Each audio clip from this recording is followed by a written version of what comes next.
I came home early and caught my parents talking to my aunt.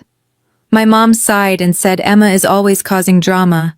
If she moved out, we could finally have some peace. My dad agreed, saying she is too attached and she will never leave. I walked out without a word. 3 months later, they finally noticed I was gone. Before I continue this story, let me know where you are watching from in the comments below. Hit like and subscribe if you have ever had to stand up to toxic family members who underestimated your worth. My name is Emma. I am 33 years old and I work as a senior financial auditor for a multinational corporation. For years I have been the invisible pillar, holding up my family and their crumbling facade of wealth. Growing up in an upscale suburban neighborhood, my parents Linda and Richard cared much more about their country club memberships and luxury cars than they did about actual financial stability or emotional warmth. Their entire existence revolved around maintaining an illusion of success for their friends and neighbors. I was never the daughter they wanted to show off. That role belonged to my younger sister Ashley. She was the golden child who spent money as fast as she could print it, and eventually married a flashy real estate broker named Terrence. My parents adored Terrence because he looked the part of a successful young professional, even though his lifestyle was built on a mountain of credit card debt. I, on the other hand, was pragmatic, quiet, and entirely focused on my career. To my parents, my sensible choices made me boring. My refusal to buy designer handbags made me a complete embarrassment. Last Thursday, my flight from Denver arrived 4 hours ahead of schedule. I decided to head straight to the house in the suburbs rather than going to my office downtown.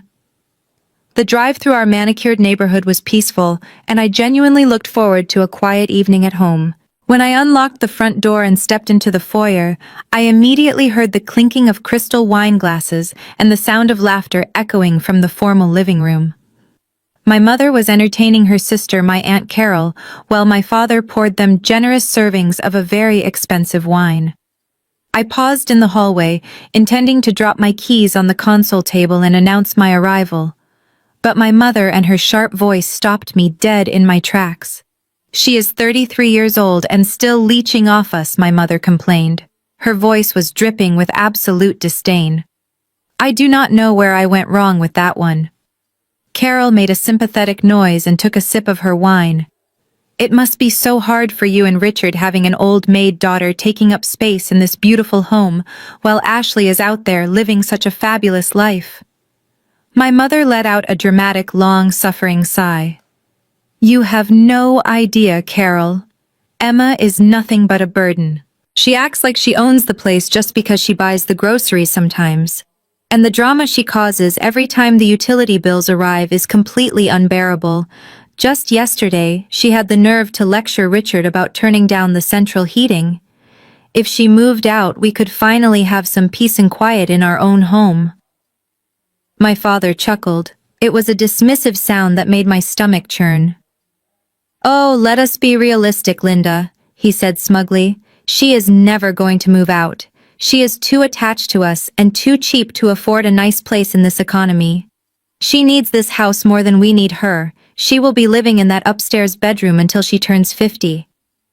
I stood frozen in the shadowy hallway, listening to the people who raised me tear me down for the entertainment of a gossiping relative. My hands gripped the stack of mail I had picked up from the porch mailbox on my way in. On top of the stack was an envelope I had specifically been waiting for. It was the annual property tax receipt from the county. I looked down at the paper in my hand. The total, printed in bold black ink, was exactly $15,000, and stamped right across the top in bright red letters was the word paid. Paid in full. Not by Richard, not by Linda, but by Titan Holdings, LLC. The sheer audacity of my parents' conversation was so staggering it almost took my breath away. They were sitting in a house they firmly believed was theirs, drinking wine they bought with a credit card I paid off every single month, and calling me a leech. They had completely rewritten history to protect their fragile egos. 4 years ago, my parents' obsession with keeping up appearances finally caught up with them. They went completely bankrupt. The bank initiated foreclosure proceedings on this very house, and my parents were weeks away from having their furniture thrown out onto the street. They cried and they begged. They talked about how the humiliation of losing their home would absolutely destroy them. I was the one who stepped in. Using the wealth I had quietly accumulated from my career as a financial auditor and my smart investments, I bought the house directly from the bank in cash. To save their precious pride, I used a limited liability company called Titan Holdings to make the purchase. This allowed them to tell their friends that they simply refinanced through a private firm. I let them stay in the house rent-free. I took over the property taxes, the insurance, and all the major maintenance costs. I even paid their outstanding utility bills. The drama my mother was complaining about to Aunt Carol was simply me asking them to close the patio doors while the air conditioning was running, because the electric bill had spiked to over $600. I had saved them from absolute ruin, and in return they convinced themselves that I was a pathetic spinster camping out in their mansion because I had nowhere else to go. They genuinely believed their own lies. They thought they were the generous benefactors tolerating a disappointing child. Hearing their cruel laughter echo through the living room, I did not feel the urge to cry. I did not feel the urge to burst into the room and scream at them about the massive sacrifices I had made. The years of trying to earn their love and of quietly fixing their financial disasters while they constantly praised my sister suddenly meant absolutely nothing to me. A profound, icy clarity washed over me. I looked at the tax receipt one last time, feeling the heavy paper between my fingers. They wanted peace. They wanted me out of their house. I smiled. It was a cold, hard smile that did not reach my eyes. Without making a single sound, I turned on my heel and walked silently up the stairs. It was time to give them exactly what they asked for. I moved silently up the carpeted stairs, making sure to avoid the squeaky floorboard on the 7th step. Down in the formal living room, the sound of my mother laughing with Aunt Carol echoed through the hallway. They were completely oblivious to the fact that their financial lifeline was currently packing her bags. I stepped into my bedroom and closed the door with a soft click. There was no anger left in my chest. The resentment that had been simmering for years was suddenly replaced by a sharp clinical focus. I was a senior financial auditor. I handled million-dollar corporate discrepancies for a living. Liquidating a toxic asset like my family was simply business. I opened my closet and pulled out 2 large travel suitcases. I did not take everything. I only packed my tailored business suits, my expensive shoes, my laptop, and the casual clothes I actually cared about. I left behind the hideous, oversized sweaters my mother had gifted me for Christmas, and the cheap costume jewelry she always bought me on clearance. I moved to my personal safe hidden in the back of my closet and punched in the code. I retrieved my passport, my birth certificate, and the most important items of all.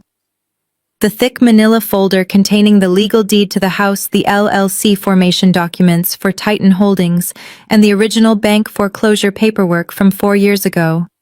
I placed them securely into my leather briefcase. Sitting on the edge of the stripped mattress, I unlocked my phone and opened my banking application. This was where the real power transition would happen. I navigated to the automatic payments dashboard.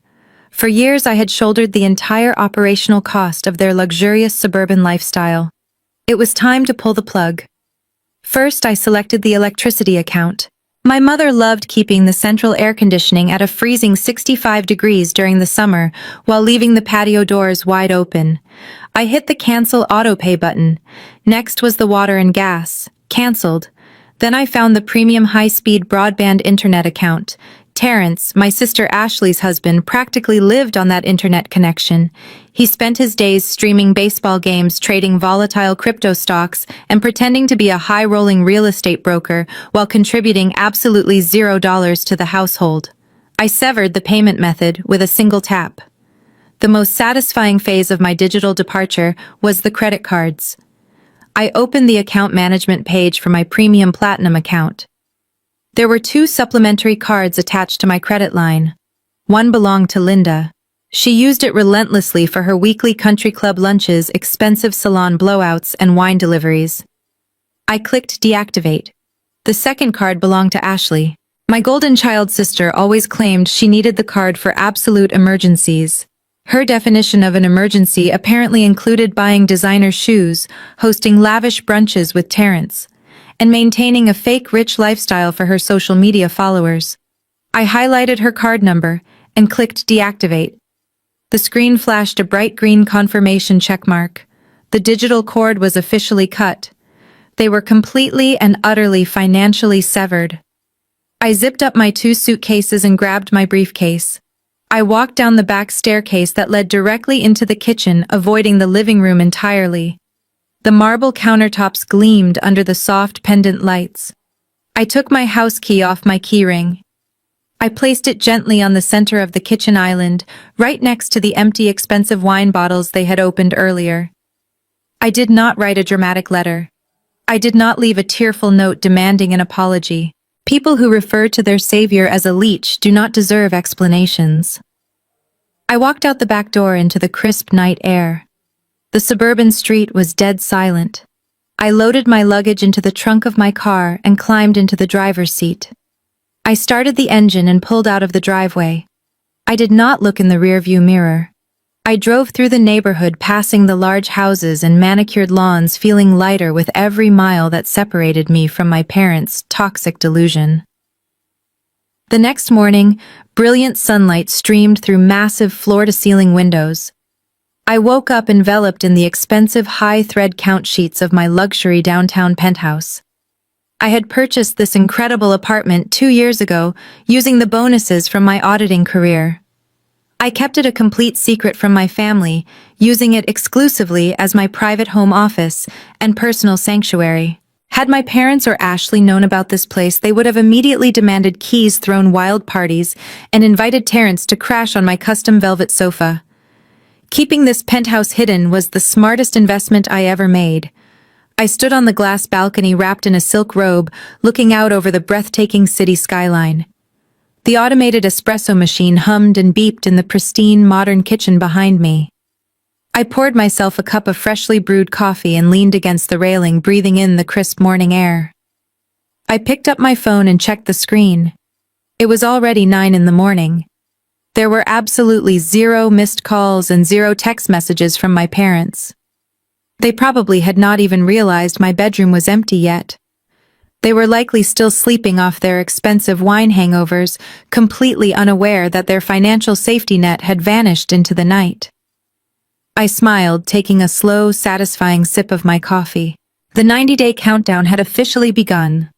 Without my credit card, the bills would bounce. Without my auto-pay, the utility companies would start sending warning notices. I looked down at the bustling city streets below, feeling an overwhelming sense of absolute freedom.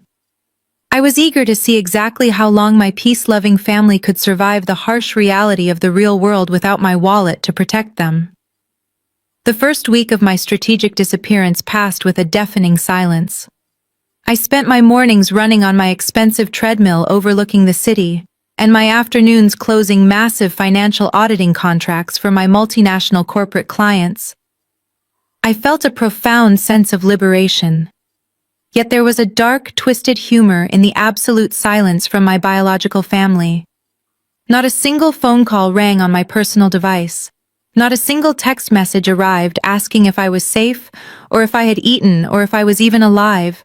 An entire week passed, and my parents, Richard and Linda, along with my sister Ashley, simply went about their days completely oblivious to my empty bedroom. They assumed I was just sulking, hiding away on another grueling business trip to pay for their luxurious lifestyle. Their lack of concern confirmed everything I already knew. I was merely a walking wallet to them. By the 7th day, the digital guillotine I had set up finally dropped. The high-speed internet provider officially terminated the service at the suburban house due to the cancelled automatic payments. I was sitting at my sleek glass dining table, reviewing a quarterly risk assessment for a major tech firm, when my phone screen suddenly lit up. It was a notification from the family group chat. I picked up the device and unlocked it. The message was from Ashley. It was not a question about my well-being. It was a direct entitled command. "Emma, what is wrong with the Wi-Fi network? Ashley typed her words practically dripping with annoyance. Terrence is in the middle of a massive real estate deal and he needs to send an urgent email to a VIP client right now. You need to come home and fix this immediately. I stared at the message and let out a genuine loud laugh. The sheer delusion of her text was almost impressive. Terrence, my 34-year-old African-American brother-in-law, was a master of grand illusions. He wore pristine tailored suits, drove a leased luxury sedan, and constantly boasted about his elite real estate portfolio. In reality, he had not closed a single property deal in over 14 months. His VIP client was likely just his fantasy football league, or a luxury car dealership he was trying to scam into giving him a test drive. They expected me to drop my actual multi-million-dollar auditing work, to rush back to the suburbs and troubleshoot their internet connection so Terrence could continue his unemployed cosplay. I looked at the screen watching the little read receipt icon appear under Ashley's demanding message. I wanted her to know that I saw it. I wanted her to know that I read her ridiculous command. Then without a single second of hesitation, I tapped the settings icon on the top right corner of the screen. I selected the option to leave the group. A confirmation prompt appeared asking if I was sure I wanted to permanently delete the conversation and remove myself from the chat. I pressed confirm. The family group vanished from my phone, leaving behind nothing but a beautiful blank space. Knowing Ashley and her desperate need for constant validation, I knew exactly where she would go next to vent her frustrations. I opened my alternate social media account and navigated straight to her public profile. Ashley lived her entire life for her online audience, projecting the image of a wealthy, perfect suburban wife. Sure enough, there was a glowing purple ring around her profile picture indicating a new live story update. I tapped the icon and watched the pathetic performance unfold. Ashley was filming herself in the gourmet kitchen of my house holding a ridiculously expensive iced coffee. She sighed dramatically into the camera, adjusting her designer sunglasses. "Hey guys," she whined to her followers. "I am having the most frustrating morning ever. My irresponsible older sister completely forgot to pay the internet bill again, and now the whole house is offline." The camera panned over to show Terrence sitting at the kitchen island. He was wearing a crisp navy blue suit, tapping aggressively on his laptop keyboard, and looking deeply inconvenienced. Terrence sighed heavily for the camera, shaking his head. "It is unbelievable, babe," he said in his smooth, practiced voice. "I have international investors waiting on these contracts. This kind of unreliability is exactly why I hate relying on other people. I watch them perform their fake outrage from the comfort of my penthouse." Terrence was blaming me for his imaginary failed deals while sitting in a house I owned, using electricity I had paid for up until a week ago. Ashley turned the camera back to her perfectly contoured face. "It is just so exhausting dealing with people who do not take their responsibilities seriously," she complained. "But anyway, I am not going to let her toxic energy ruin my vibe today. We have to focus on the positive things coming our way." Ashley suddenly smiled, her mood shifting instantly from annoyed to ecstatic. She clapped her hands together, revealing a massive diamond ring that was undoubtedly purchased on my credit line. "I have a huge announcement," she squealed into the camera. "Next month, Terrence and I are celebrating our 5-year wedding anniversary. We are throwing the most spectacular, lavish backyard gala right here at our estate. It is going to be incredibly exclusive, catered by top-tier chefs, and decorated like an absolute dream. Terrence deserves the best, and I am going to give him a party that this neighborhood will never forget. Stay tuned for the luxurious details." The video ended and the screen went black. I lowered my phone, resting it on the cool glass table. A slow, dark satisfaction spread through my veins. Ashley was publicly promising her husband and her followers a spectacular upscale anniversary party in the backyard of an estate she falsely claimed to own. She was planning to hire expensive decorators, fully expecting my credit cards to fund her grand romantic gesture. They were building a massive house of cards on a foundation of pure entitlement.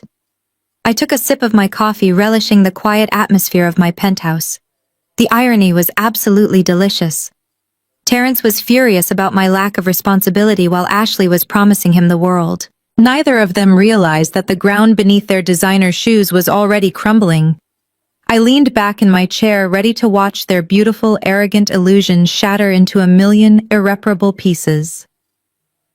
Back at the suburban house, Ashley paced the hardwood floors of the formal living room. Her mind was racing with grand ideas for her upcoming 5-year wedding anniversary. Terrence sat on the velvet sofa polishing his expensive leather dress shoes. He was a tall, imposing African-American man who always dressed like he was about to close a $1 million real estate deal. He looked at Ashley and reminded her that his entire extended family was flying in from Chicago for this event. His parents and his uncle owned several successful businesses. They expected a certain caliber of luxury. Terrence had spent the last 5 years bragging to his relatives about marrying into an established, wealthy family. He told them his father-in-law, Richard, was a massive financial titan. Ashley knew she had to deliver a flawless, upscale gala to maintain that perfect illusion. Terrence told her that this party needed to be absolutely flawless. He said they could not look like they were cutting corners, and that his family expected a country club atmosphere. Ashley smiled brightly and assured him it would be the social event of the season. Inside her chest, a tight knot of anxiety formed. She had absolutely no money of her own. Her influencer lifestyle generated zero actual income, and Terrence had not earned a commission check in 14 months. She needed a massive amount of cash immediately. Ashley walked into the home office where her father Richard was sitting behind his mahogany desk, pretending to read a financial magazine. She poured him a glass of expensive scotch and sat on the leather armchair opposite his desk. She knew exactly how to play his ego. She praised his business acumen and talked about how much Terrence respected his wealth and status. Richard puffed out his chest, soaking up the flattery like a dry sponge. Then Ashley dropped the number. She told him she needed exactly $50,000 to host the anniversary party in the backyard. Richard coughed loudly, nearly choking on his drink. He immediately started to sweat and protest, claiming his liquid assets were currently tied up in complex overseas investments. Just then Terrence strolled into the office holding a golf club he had borrowed from the garage. He clapped Richard on the shoulder, calling him the patriarch of success. Terrence mentioned how excited his wealthy uncle was to finally see the famous estate and experience Richard's legendary high society hospitality. The sheer force of Richard's fragile ego completely overrode his basic common sense. He could not look poor in front of his arrogant son-in-law. He could not let Terrence know that he was technically bankrupt and that his oldest daughter owned the roof over their heads. Richard forced a booming, confident laugh. He looked at Terrence and told him that money was absolutely no object when it came to his favorite daughter.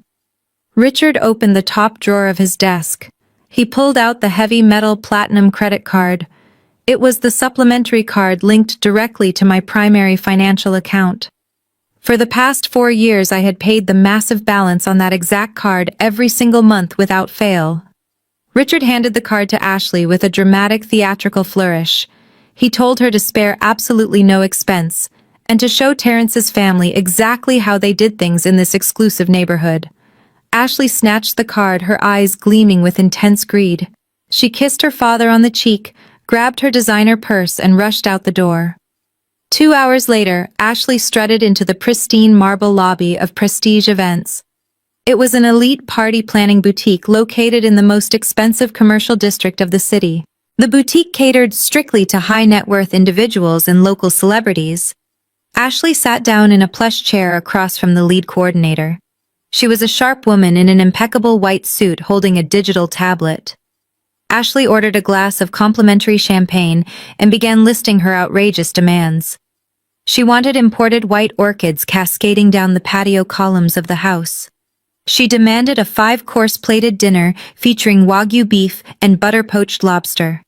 She insisted on hiring a live 10-piece string orchestra and a custom laser light show that would project her and Terrence's initials onto the facade of the estate.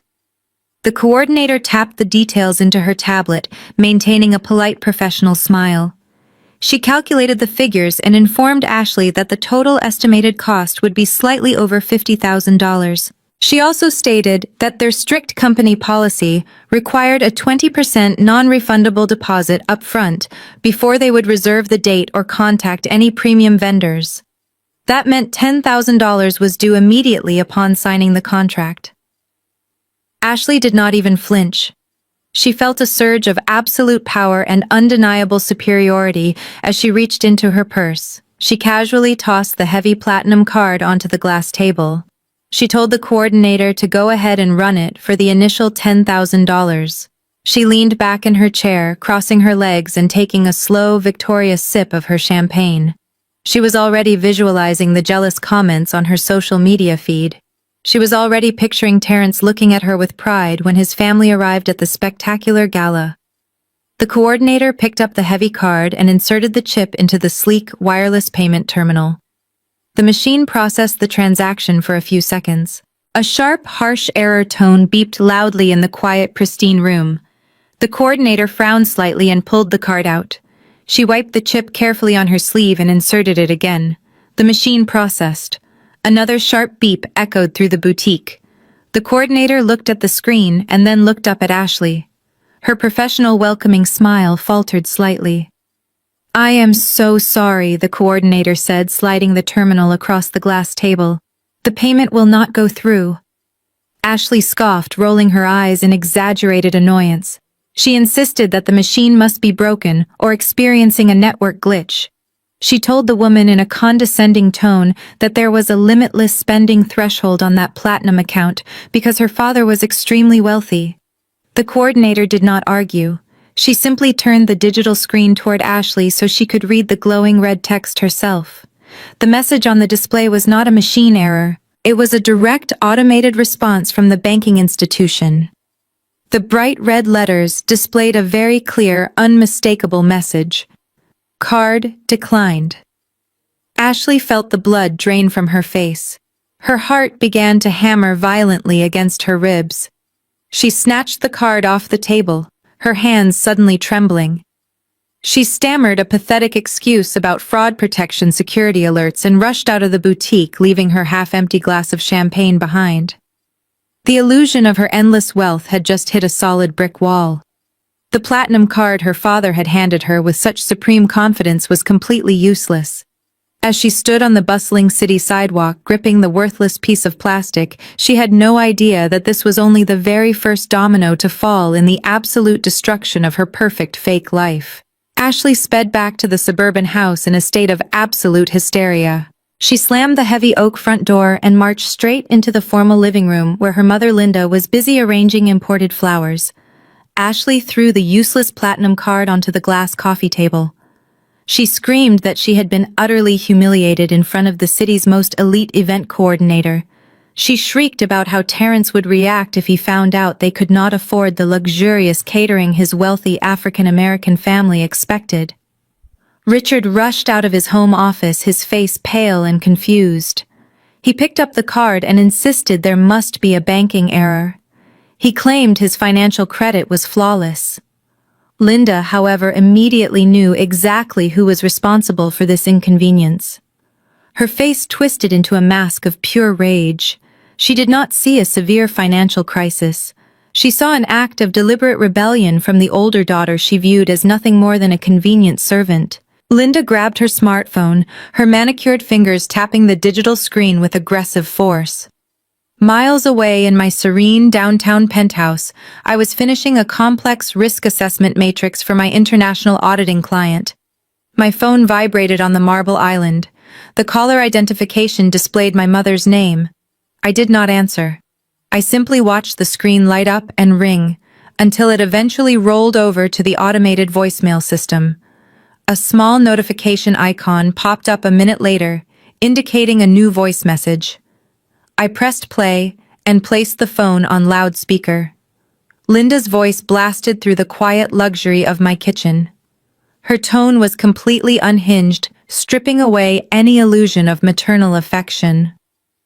"What kind of sick game are you playing right now?" she shrieked through the speaker. "I just had a terrified Ashley come home crying because her card was declined at the event planner's office. You open that account back up right this second, do you hear me?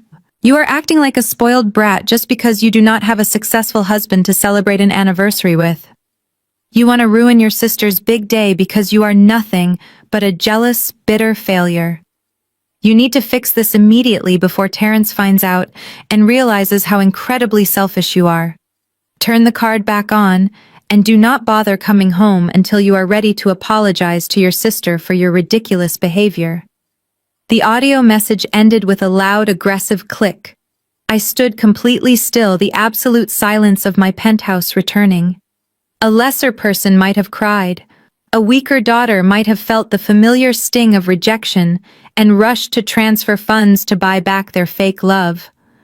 But the woman standing in this pristine kitchen was a senior financial auditor who had just permanently removed her emotional blinders. Her toxic words did not hurt me. They validated every single business decision I had made over the past 24 hours. I picked up my phone and tapped the export button on the audio file. I saved the recording to a secure encrypted cloud folder labeled Legal Evidence. It was a perfect admission of their profound entitlement and absolute financial dependency. They honestly believed they had the fundamental right to demand my hard-earned money to fund a party for a man who had not earned a legitimate paycheck in over a year. I walked over to my home office setup and opened my secure laptop. I bypassed my personal banking applications and logged directly into the administrative corporate portal for Titan Holdings LLC. This was the corporate entity I had created 4 years ago to save them from living on the harsh streets. I pulled up the property management dashboard. For 48 consecutive months, I had manually entered a $0 rent charge for the sprawling suburban estate. I navigated to the billing settings and adjusted the financial parameters. I entered the fair market rental value for a 5-bedroom luxury home in that specific upscale zip code. The monthly figure came out to exactly $6,000. I picked up my phone and dialed the direct line to my property management broker. He answered on the second ring with his usual crisp, professional tone. I did not waste any time with casual, friendly greetings. I instructed him to immediately generate a formal notice of past due rent for the current tenants occupying the suburban property under Titan Holdings. I told him to draft a legal letter stating that the extended grace period for free occupancy had officially expired. The tenants owed $6,000 for the current month, and the payment was due immediately upon receipt of the document. I specifically requested that the document be printed on the official corporate letterhead of the management firm, ensuring my personal name was nowhere to be found on the intimidating paperwork. The broker confirmed the strict instructions and asked if he should send the letter via standard postal mail. I smiled, looking out over the sprawling city skyline, bathed in the afternoon sun. I told him standard mail was entirely too slow for this particular transaction. I instructed him to use a registered corporate courier service, requiring a direct physical signature upon delivery. I wanted to make absolutely certain that Richard and Linda received the heavy legal envelope directly into their own hands. They wanted to scream about my jealousy and aggressively demand access to my bank accounts. They were completely blinded by their own stunning arrogance. I ended the call and closed my laptop, feeling a deep, profound sense of satisfaction. My mother thought a declined credit card was the ultimate disaster of her day. She had absolutely no idea that the real financial earthquake was already printed, sealed, and currently speeding toward her front door. The heavy oak front door of the suburban estate echoed with a series of sharp, aggressive knocks. Richard was sitting in the formal living room, sipping his morning coffee and reading a golf magazine. He frowned at the interruption. He set his porcelain cup down and walked lazily toward the entryway. When he pulled the door open, he found a uniformed corporate courier standing on the pristine welcome mat. The man held an oversized, rigid cardboard envelope and a digital signature pad. The courier asked for Richard by his full legal name and stated that a direct signature was strictly required for the delivery. Richard puffed out his chest, adjusting the collar of his expensive cashmere sweater. He grabbed the electronic pen and scribbled his name on the screen, feeling a surge of self-importance. He assumed the heavy document was simply another prospectus from a wealth management firm begging for his non-existent investment capital. As the courier turned to leave, the regular postal worker walked up the driveway and handed Richard a thick stack of standard mail. Richard carried the entire pile of envelopes into his home office and tossed them onto his polished mahogany desk. He sat down in his leather executive chair and began sorting through the daily delivery. He noticed several envelopes bearing the logos of the local municipal utility companies. Richard felt a slight prickle of annoyance. He had not looked at a utility bill in over 4 years. He completely forgot what they even looked like, because Emma had always handled the mundane administrative tasks of the household. He grabbed a silver letter opener and sliced through the first envelope. It was the electricity bill. Richard unfolded the paper, and his eyes widened in absolute shock. The total amount due was printed in bold red ink. It demanded a payment of $840. Right below the total, a glaring warning stated that the account was severely past due and the automatic payment method had been permanently rejected. Richard quickly slashed open the second envelope from the county water and sewage department. The result was exactly the same. The automatic draft had failed, and the past due balance included hefty late fees. His hands began to tremble slightly. He could not understand why the banking systems were suddenly malfunctioning. He pushed the utility bills aside and reached for the thick cardboard envelope delivered by the courier. He tore the tab and pulled out a crisp stack of legal documents printed on heavy premium paper. At the very top of the page, a bold, sophisticated logo read, Titan Holdings, LLC. Richard scanned the first paragraph and his confusion rapidly morphed into a deep, suffocating panic. The document was a formal legal demand for past due rent. It explicitly stated that the extended grace period for free occupancy at this specific address had officially expired. The corporate property management firm was demanding an immediate payment of $6,000 for the current month. The letter clearly identified Richard and Linda as the current tenants of the property. Richard stared at the word tenants.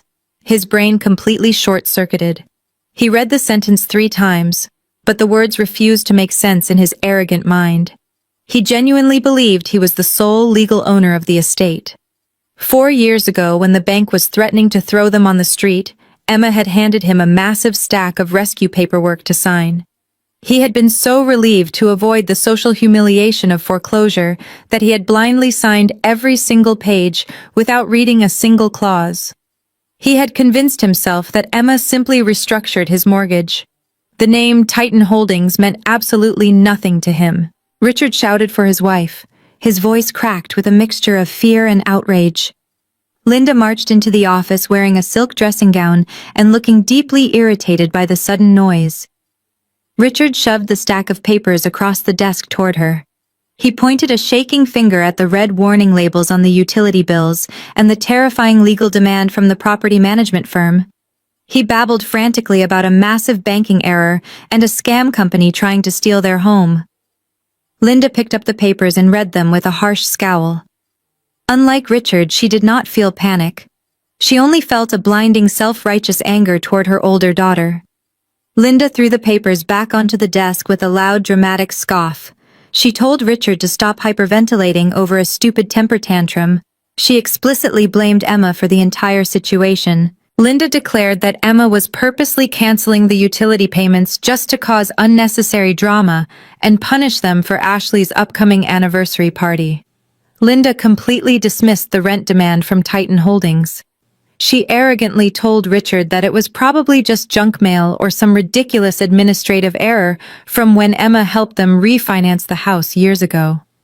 She insisted that Emma was sitting in a cheap hotel somewhere waiting for them to beg her to come back. Linda instructed her husband to completely ignore the bills. She confidently stated that Emma would eventually realize how pathetic she was acting and would crawl back to turn the credit cards on and pay the balances like she always did. She grabbed Richard by the arm and dragged him out of the office, demanding he pour her a drink to calm her nerves. The mahogany desk sat empty for exactly 10 minutes. The heavy legal document demanding $6,000 in rent remained perfectly centered on the polished wood. The office door slowly creaked open. Terrence slipped into the room holding his smartphone. The tall African-American man was looking for a quiet, isolated space to pretend he was negotiating a massive commercial property deal. He paced around the room practicing his fake corporate vocabulary. As he walked past the desk, his eyes casually scanned the scattered paperwork. Terrence stopped dead in his tracks. He was a licensed real estate broker. Even though he was completely unsuccessful and had not closed a deal in over a year, he absolutely knew how to read property documents. He recognized the exact formatting of a formal eviction warning and a corporate rent demand. He leaned over the desk and read the name, Titan Holdings, LLC. He read the monthly rental amount of $6,000. He read the section that legally identified his wealthy father-in-law as a mere tenant. The air in the room suddenly felt incredibly thin. Terrence picked up the paper to make sure his eyes were not deceiving him.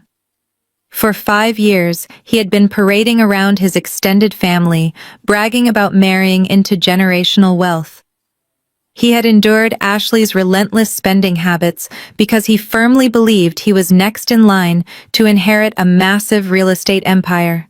He looked at the past due utility bills sitting next to the rent demand.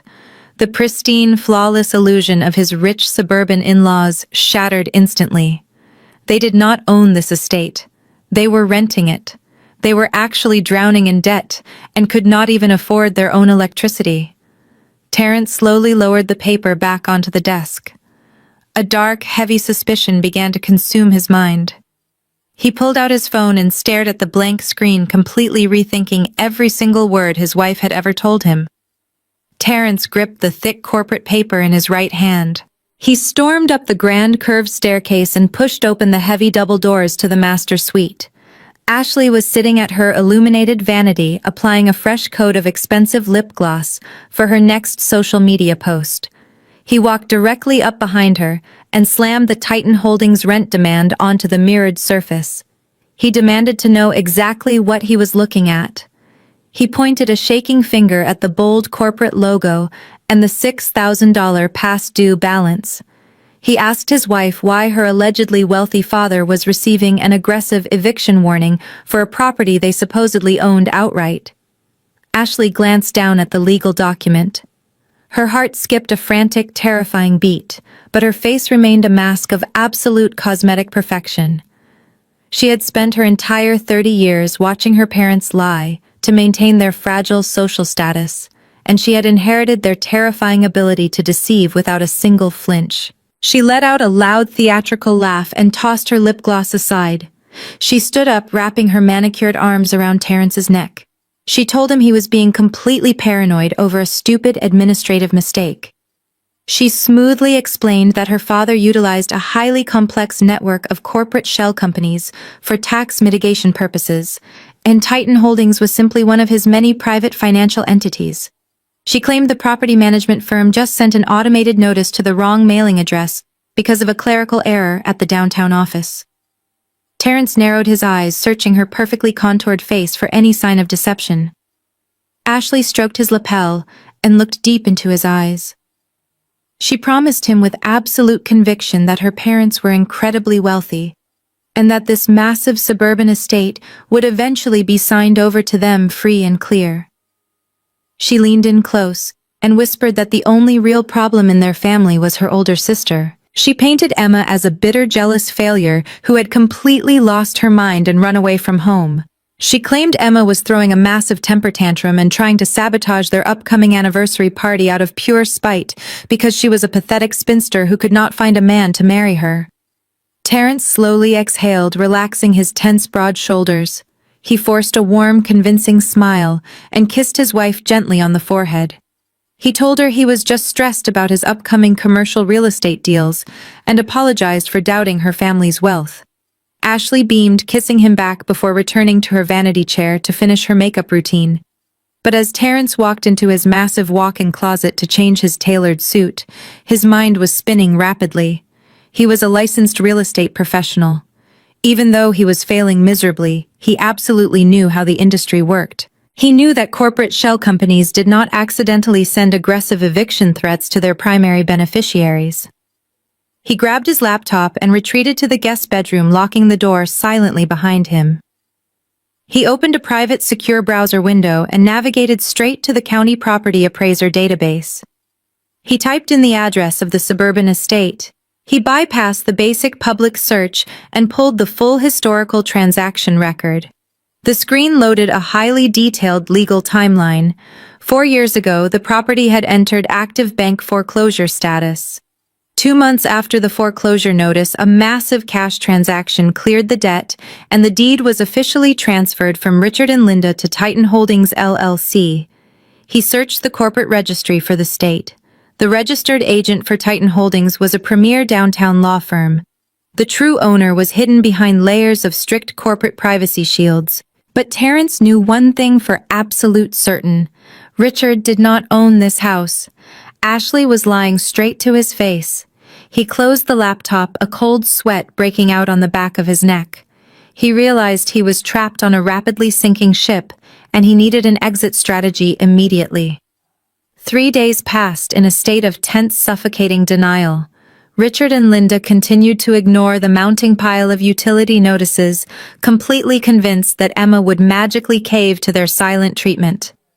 They went about their days lounging by the pool and aggressively discussing the lavish catering menu for Ashley's upcoming anniversary gala. It happened on a warm, humid Thursday evening. Linda was in the custom kitchen blending a large pitcher of expensive margaritas, while Richard watched a golf tournament on the massive 85-inch television in the living room. Ashley was upstairs adjusting her professional ring light for another live broadcast to her followers.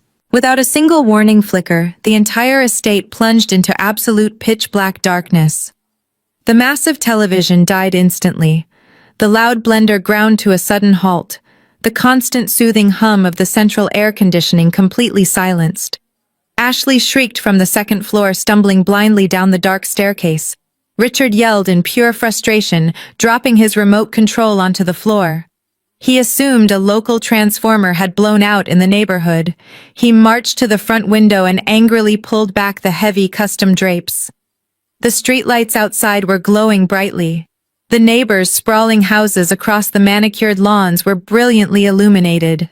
The only house sitting in complete oppressive darkness was theirs. The electric company had officially cut the power. Panic finally breached the thick, impenetrable walls of Linda's delusion. She stumbled through the dark kitchen, frantically searching the countertops for her smartphone. The battery icon was glowing red at 15%. The harsh reality of their financial starvation hit her with the force of a freight train. She could not call Emma. Emma had permanently blocked their numbers and ignored their hateful voicemails. They had zero cash in their accounts. Their premium credit cards were useless pieces of plastic. The heavy summer heat was already beginning to creep into the stagnant air of the house. Linda locked herself in the downstairs powder room to escape Richard's panicked shouting. She stood in the pitch-black bathroom, her chest heaving with deeply humiliated rage. She opened her contacts and dialed the one person she despised, asking for help. The phone rang twice before her sister Carol answered. Linda forced a bright, cheerful tone, desperately masking the absolute panic in her shaking voice. She casually asked Carol for a quick temporary loan of $2,000. Linda lied beautifully, claiming that their primary bank was experiencing a massive catastrophic system error and all their executive accounts were temporarily frozen for security purposes. She promised to pay Carol back with interest by Monday morning. She stood in the dark, gripping her glowing phone, waiting in absolute terror to see if her final pathetic lie would save them from total ruin. The $2,000 from Aunt Carol arrived via wire transfer the next morning. It was barely enough to cover the aggressive reconnection fees, the late penalties, and the basic past due utility balances. By noon, the heavy hum of the central air conditioning returned to the suburban estate, and the massive televisions glowed back to life.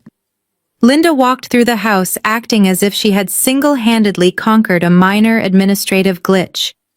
She poured herself a fresh glass of chilled white wine and told everyone to stop worrying. But the suffocating tension in the house did not dissipate. Ashley was pacing the hardwood floors, her designer heels clicking frantically.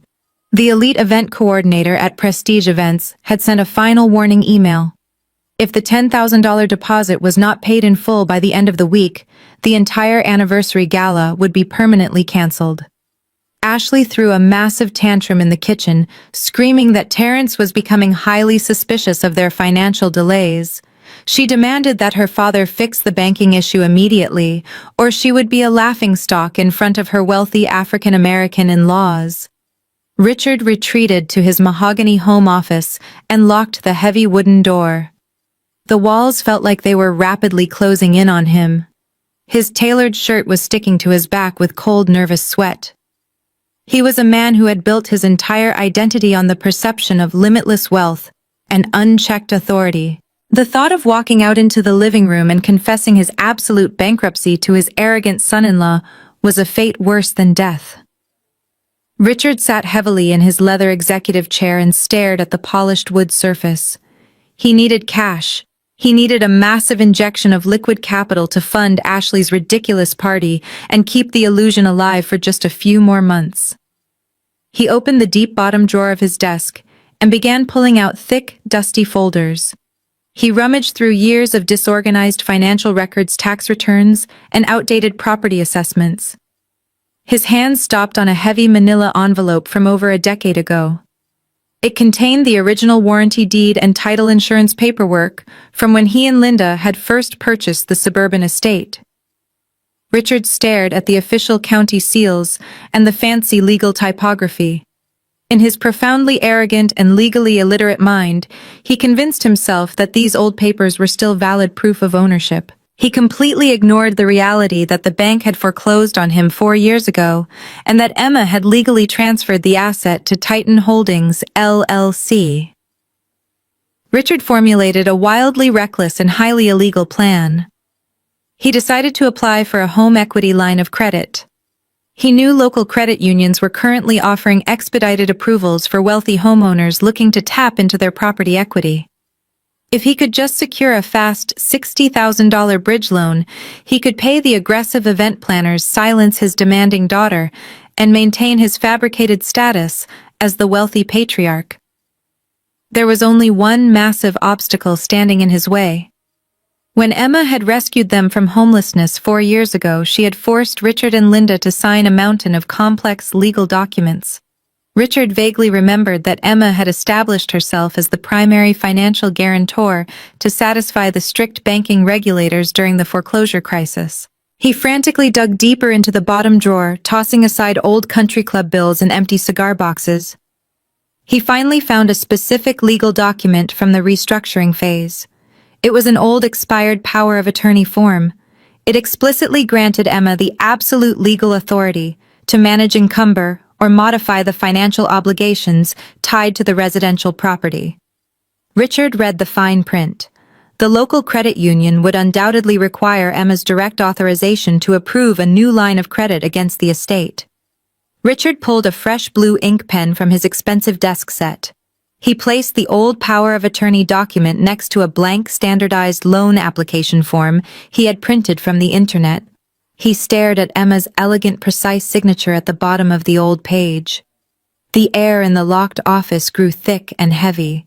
Richard was about to cross a terrifying line from simple financial mismanagement directly into federal felony territory. He convinced himself that he was doing this out of pure necessity to protect his family. He rationalized that Emma would eventually calm down and approve the loan retroactively once she realized how important the anniversary gala was to her younger sister. He gripped the pen tightly, steadying his shaking hand. He carefully traced the fluid loops and sharp angles of his oldest daughter's name onto the bottom line of the fresh bank application. He signed Emma's name perfectly. He then added his own signature right next to the blatant forgery, solidifying his massive financial crime. An hour later, Richard drove his leased luxury sedan into the parking lot of a prestigious regional credit union. He walked through the sliding glass doors, projecting an aura of absolute supreme confidence. He wore his finest custom-tailored suit, a silk tie, and an expensive watch he had not finished paying off. He asked to speak directly with the senior branch manager. Richard sat in a plush leather chair in a private glass-walled office and delivered the performance of his lifetime. He spoke loudly and arrogantly about his expansive investment portfolio and his desire to quickly access some liquid equity for minor home renovations. He smoothly slid the heavy folder across the polished desk. It contained the outdated property deed, the fabricated income statements, and the freshly forged authorization documents. The senior branch manager smiled, politely impressed by Richard's loud, booming confidence and his expensive attire. The manager quickly reviewed the paperwork, noting the high appraised value of the suburban estate in the current housing market. He told Richard that the initial application looked incredibly strong and that the underwriting department would process the documents for an expedited preliminary approval. Richard stood up, shook the manager's hand firmly, and walked out of the bank, feeling like an absolute genius. He smiled as he walked to his car, completely certain that he had just single-handedly saved his family from total social ruin. He had absolutely no idea that his forged signature had just triggered a silent digital alarm in a highly secure financial system explicitly designed to destroy him. High above the bustling downtown streets, the silence of my penthouse was suddenly broken by a sharp, distinct chime from my secure encrypted smartphone. I was sitting at my glass dining table, reviewing an international merger portfolio, when the notification flashed across the screen. As a senior financial auditor handling massive corporate accounts, I never left anything to chance. My personal and corporate financial security protocols were impenetrable. I had installed top-tier credit monitoring software and automated fraud alerts on every single asset I owned. I picked up the phone and opened the secure banking application. A bright red banner dominated the digital dashboard. The alert was generated by a major credit bureau flagging a hard inquiry on my primary identification number and the corporate tax identification number registered to Titan Holdings, LLC. The inquiry originated from a well-known regional credit union. My eyes scanned the detailed digital report. Someone had just initiated an aggressive application for a $60,000 home equity line of credit, using the exact address of the suburban estate. A cold, calculated smile touched the corners of my mouth. Richard had actually done it. My arrogant, foolish father had crossed the hard, definitive line from simple financial incompetence straight into a federal felony. He genuinely thought he could outsmart the banking system. He believed he could quietly extract tens of thousands of dollars from a property he lost to foreclosure 4 years ago. He was operating under the pathetic delusion that his tailored suits and loud voice could bypass modern financial regulations. I did not panic. I did not feel an ounce of the anxiety that would normally cripple a victim of identity theft. I simply went to work. This was my absolute domain. I closed my merger portfolio and opened a fresh encrypted workspace on my dual monitors. I immediately dialed the direct extension of my dedicated corporate relationship manager at the commercial bank that held the Titan Holdings accounts. I bypassed the automated system and spoke directly to the executive fraud department. I clearly and calmly informed the banking executive that an unauthorized individual was attempting to leverage a corporate asset using fraudulent documents. Because I am the sole registered owner and the absolute legal guarantor for Titan Holdings, the bank treated my fraud report as a critical Tier 1 priority. Within 15 minutes, their internal security team intercepted the electronic application from the regional credit union. The credit union, eager to avoid any liability in a massive corporate fraud scheme, fully cooperated with my banking team. They securely transmitted a complete digital copy of the exact loan application my father had submitted just an hour earlier. I downloaded the heavy PDF file and opened it on my large high-definition monitor. I zoomed in on the final page of the document. There, sitting right next to Richard's sloppy, rushed handwriting, was my own name. I stared at the signature. It was an incredibly pathetic attempt at a forgery. Richard had tried to replicate the fluid loops and sharp angles of my professional signature, but the digital scan clearly showed the hesitation and the nervous pressure of his pen. He had attached a completely outdated and legally void power of attorney form from 4 years ago, hoping the loan officer would be too intimidated by his fake wealth to verify the dates. He had essentially handed me the loaded weapon I needed to destroy his entire fabricated universe. I stood up from my desk and walked over to my heavy commercial-grade laser printer. I began printing every single piece of evidence. I printed the forged loan application on high-quality paper. I printed the time-stamped digital logs provided by the credit union, which explicitly detailed the exact time Richard sat in their branch and the specific loan officer he handed the fraudulent documents to. I walked over to my personal safe and retrieved the original notarized property deed that proved Titan Holdings owned the estate free and clear. I pulled the initial foreclosure paperwork that proved Richard and Linda possessed absolutely zero equity in the home. I returned to the glass table and began assembling the most devastating financial dossier of my entire career. I was methodical and completely emotionless. I placed a certified copy of my genuine notarized signature right next to Richard's desperate forgery, highlighting the glaring discrepancies with a bright yellow marker. I compiled the past due utility bills, the ignored rent demand, and the new fraudulent loan application into a flawless chronological timeline. It was a perfect, irrefutable narrative of a desperate man committing bank fraud to fund a ridiculous backyard party for his ungrateful daughter. I placed every single document into a sleek black leather portfolio. I smoothed my hands over the cool leather feeling, the absolute crushing weight of the evidence I now held. In the eyes of the federal banking system and the local authorities, there was absolutely no gray area here. There was no room for my mother to manipulate the truth or cry about family loyalty. This was black and white criminal fraud.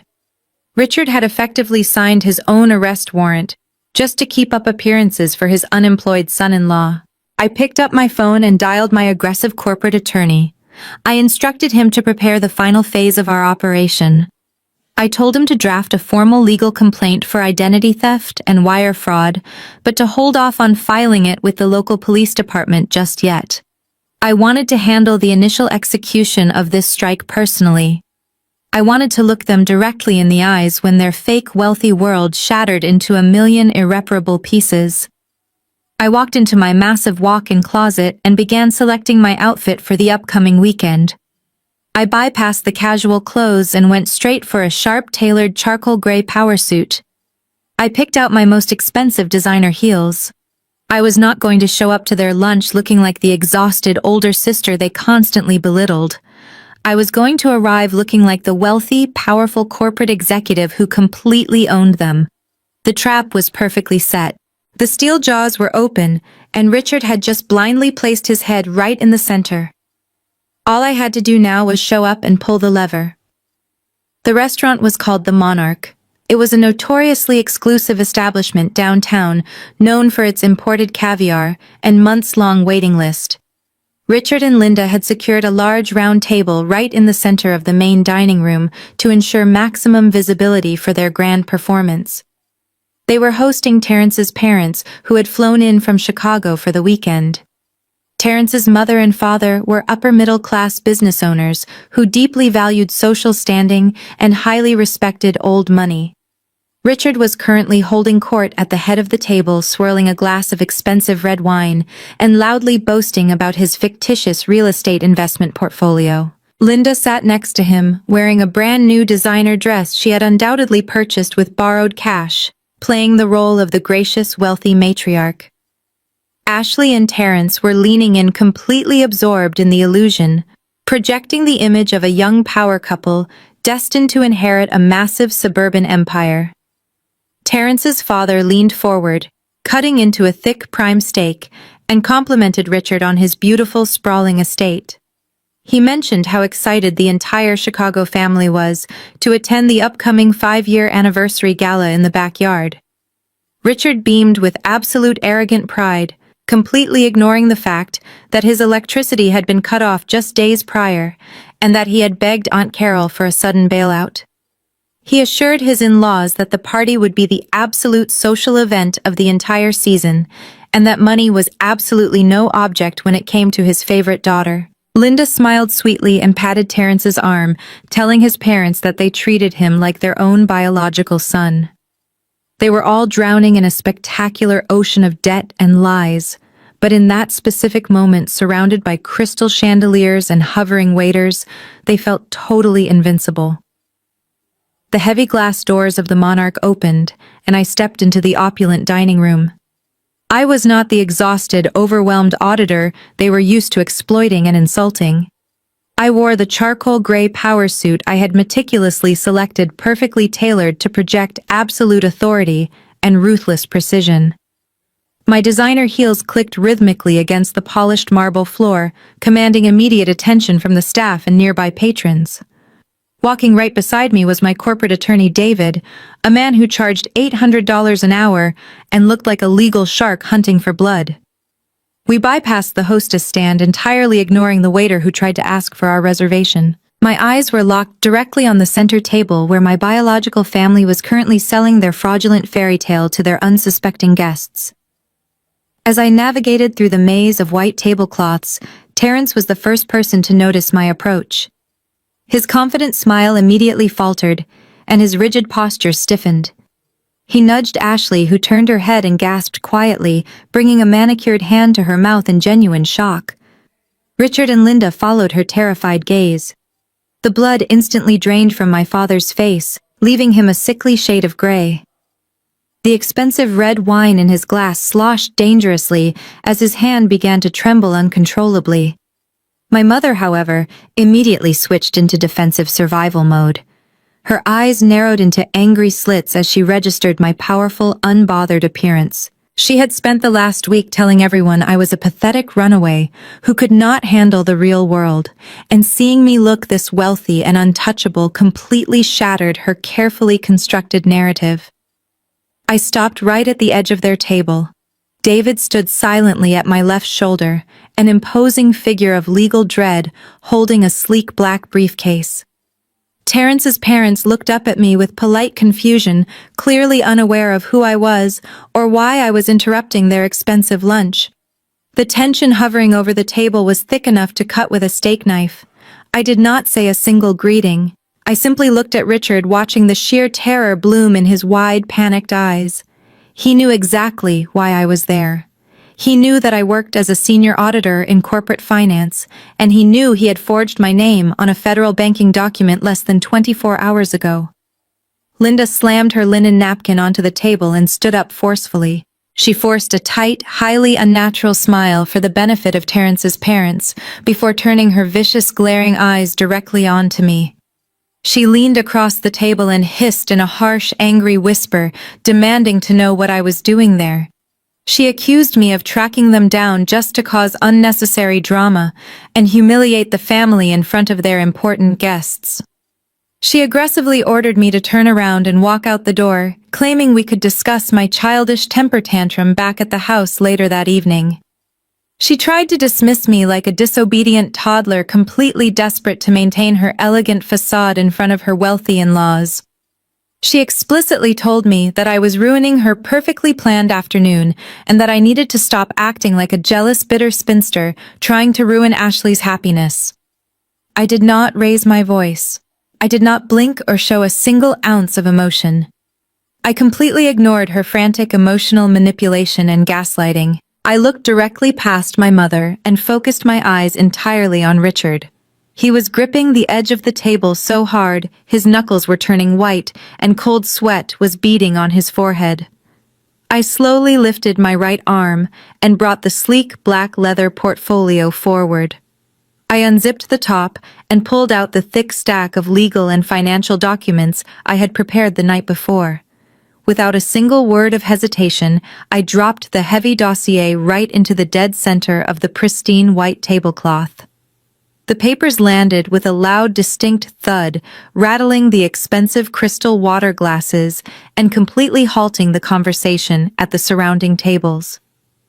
Right on top, facing Terrence and his parents, was the fraudulent loan application featuring Richard's sloppy forged signature right next to my own perfectly printed name. The stark, undeniable evidence of his felony sat under the bright dining room lights, completely exposing the absolute lie they had been living. I stood tall and unwavering, watching the absolute horror wash over my father, as he realized there was no escape from the legal trap he had blindly walked into. The sound of the heavy leather portfolio hitting the table seemed to echo endlessly in the silent dining room. Linda immediately lunged forward.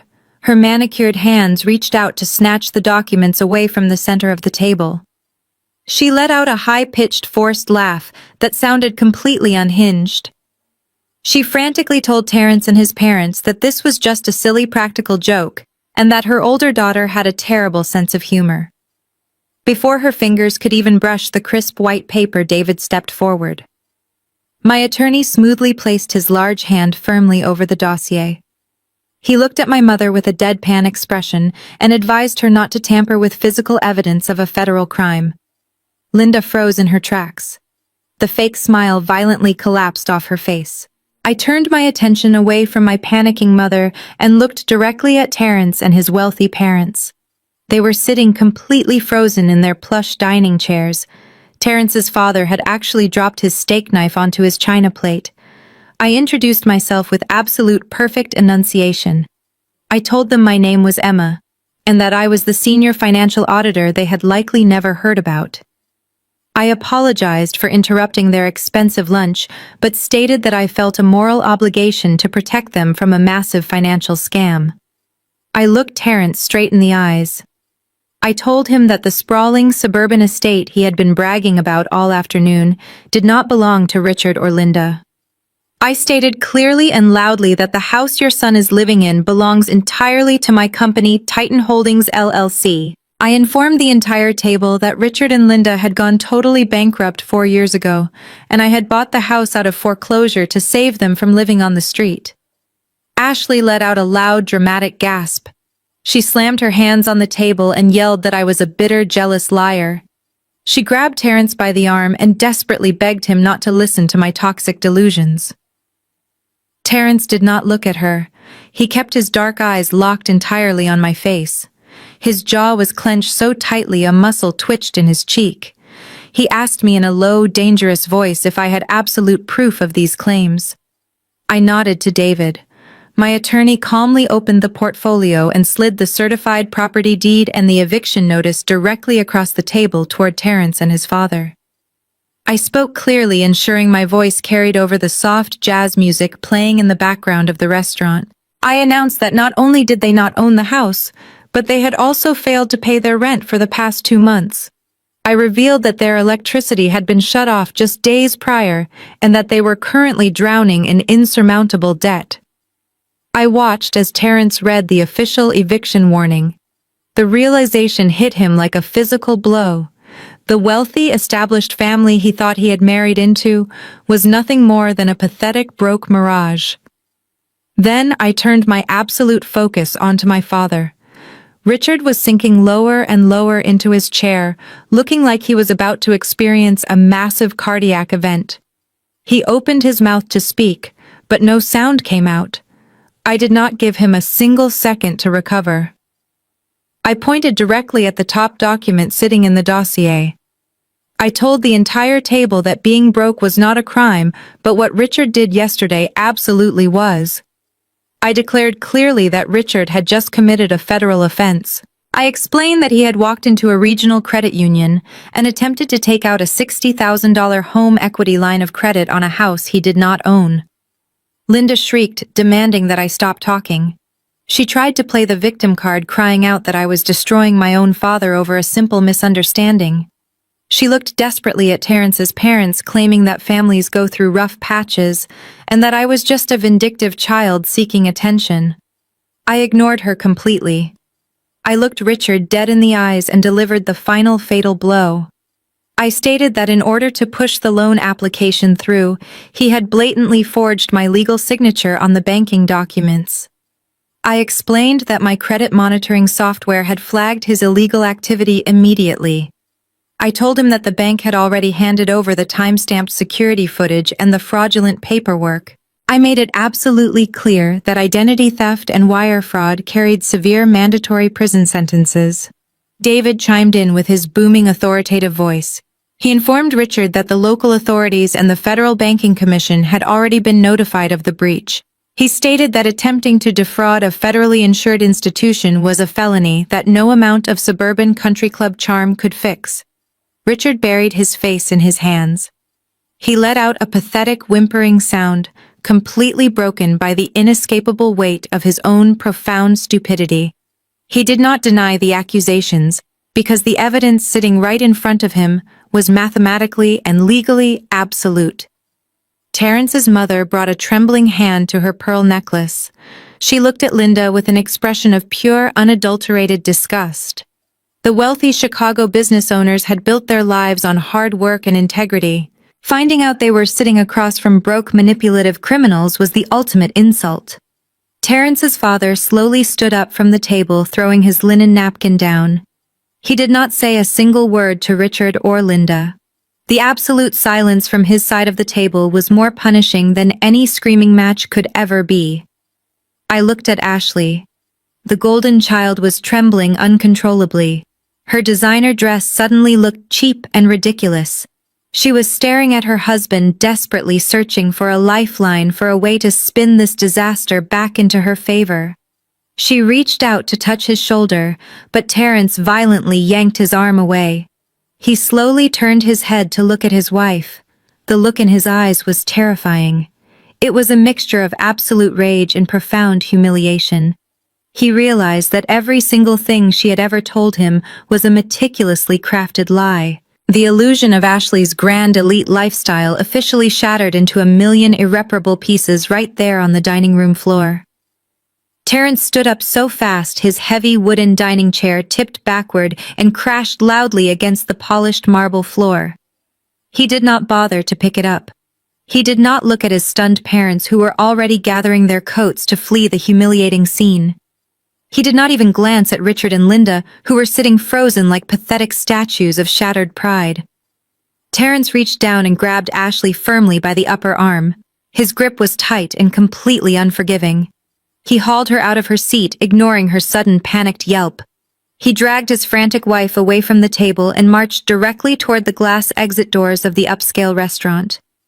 Ashley stumbled in her high designer heels, struggling to keep up with his aggressive, furious strides. She whimpered and begged him to slow down, but Terrence marched straight through the opulent lobby and burst out into the sweltering afternoon heat of the parking lot.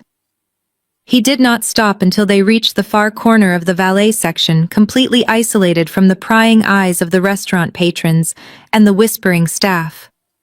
He let go of her arm so abruptly that she nearly lost her balance and tumbled onto the hot asphalt. Terrence paced back and forth, his chest heaving with deep, furious breaths. He ran his hands over his closely shaved head, trying to process the absolute magnitude of the deception. For 5 long years he had endured her insufferable vanity and her constant demands for luxury. He had tolerated her arrogant parents and their condescending remarks.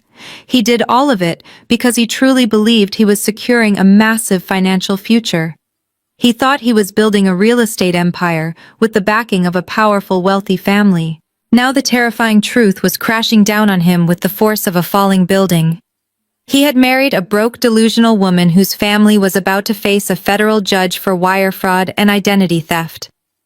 He stopped pacing and glared at Ashley. His dark eyes were burning with a terrifying, intense rage.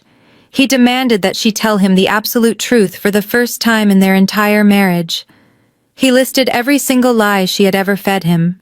He yelled about the sprawling suburban estate she claimed they would inherit.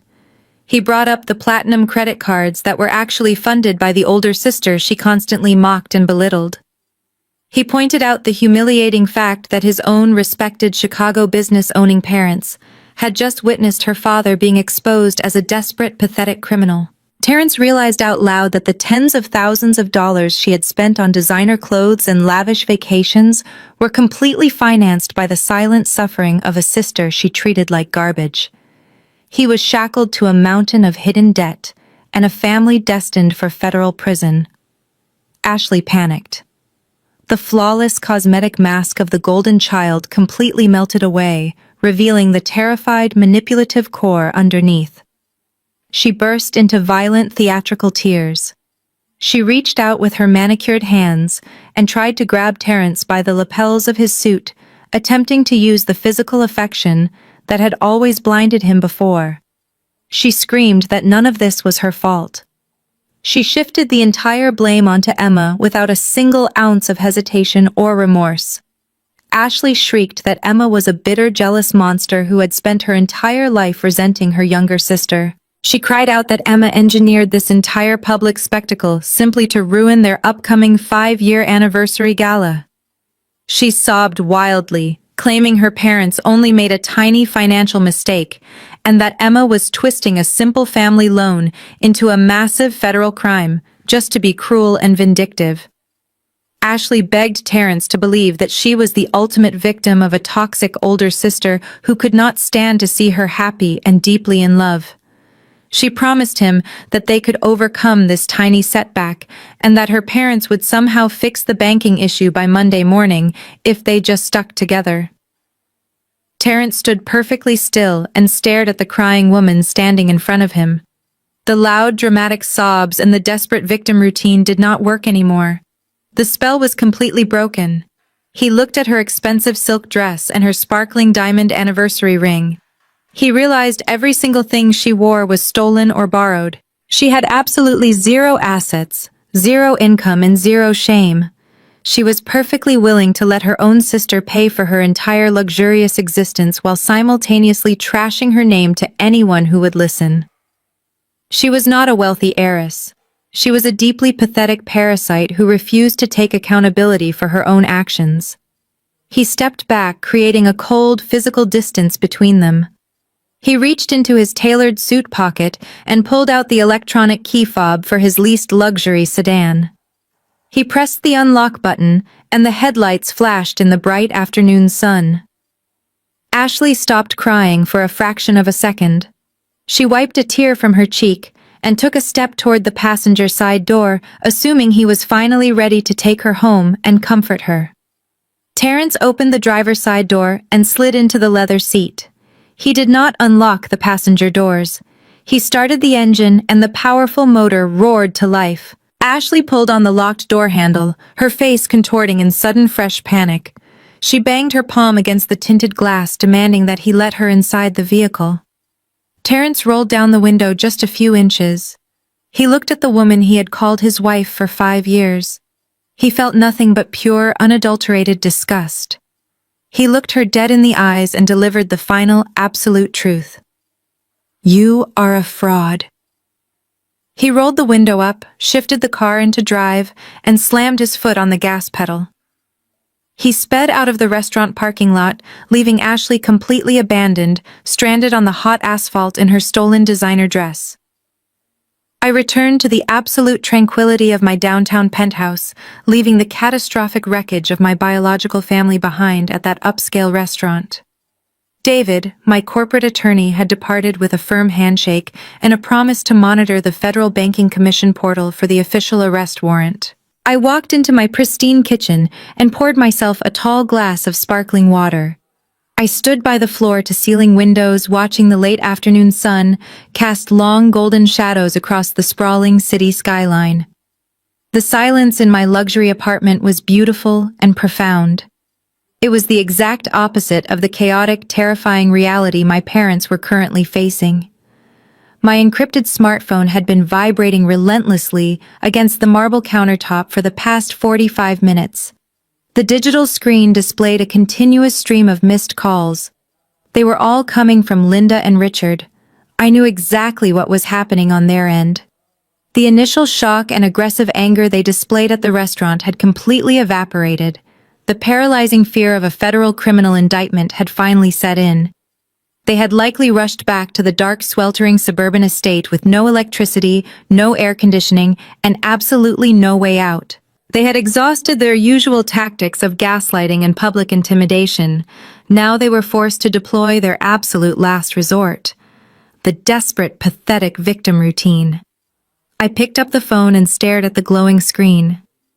I did not want to speak to them, but as a senior financial auditor, I understood the immense value of capturing a full verbal confession.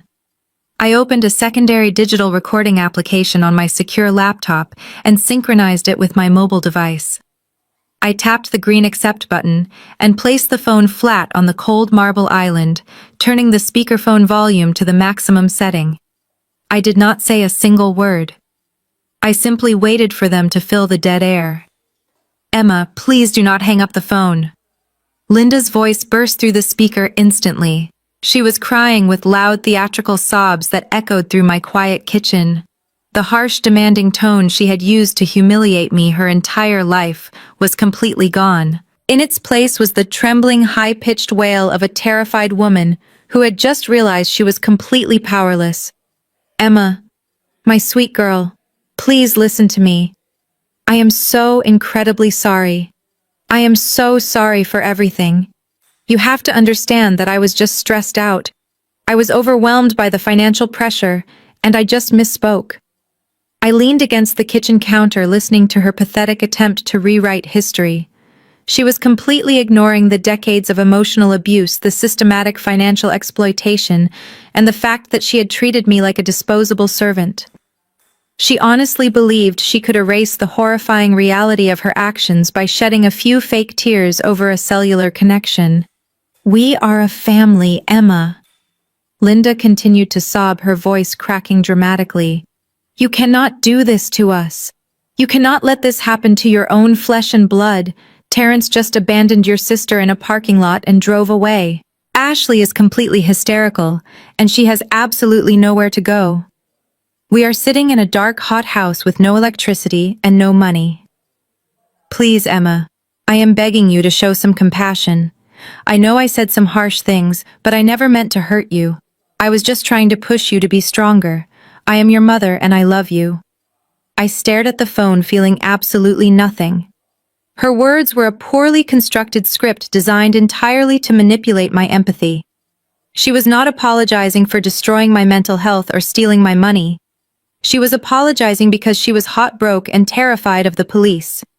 Before I could even process her fake maternal affection, I heard a scuffling sound through the speaker.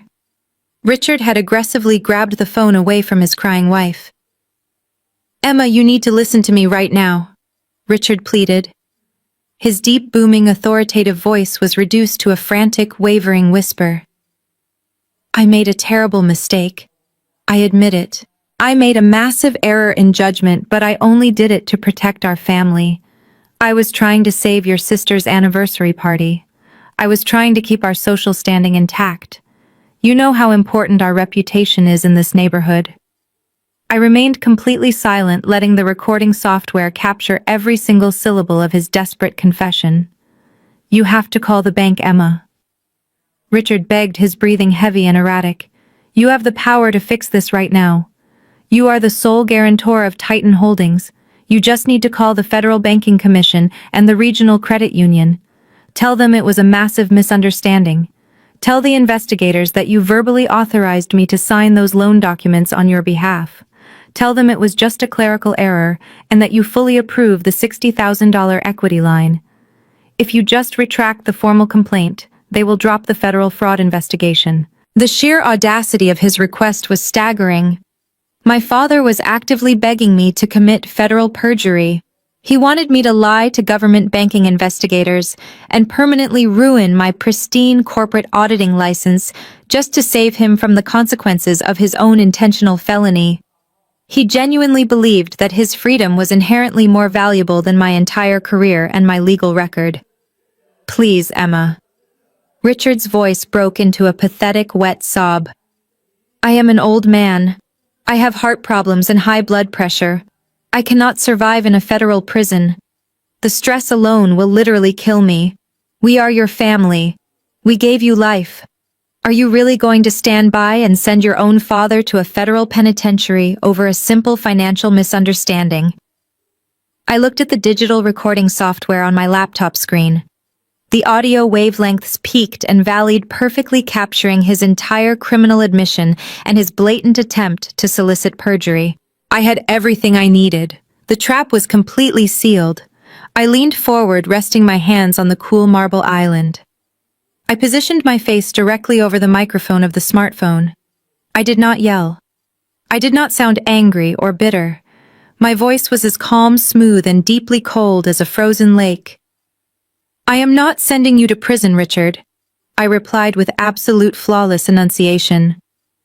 "You sent yourself to prison the second you forged my legal signature on a federal banking document.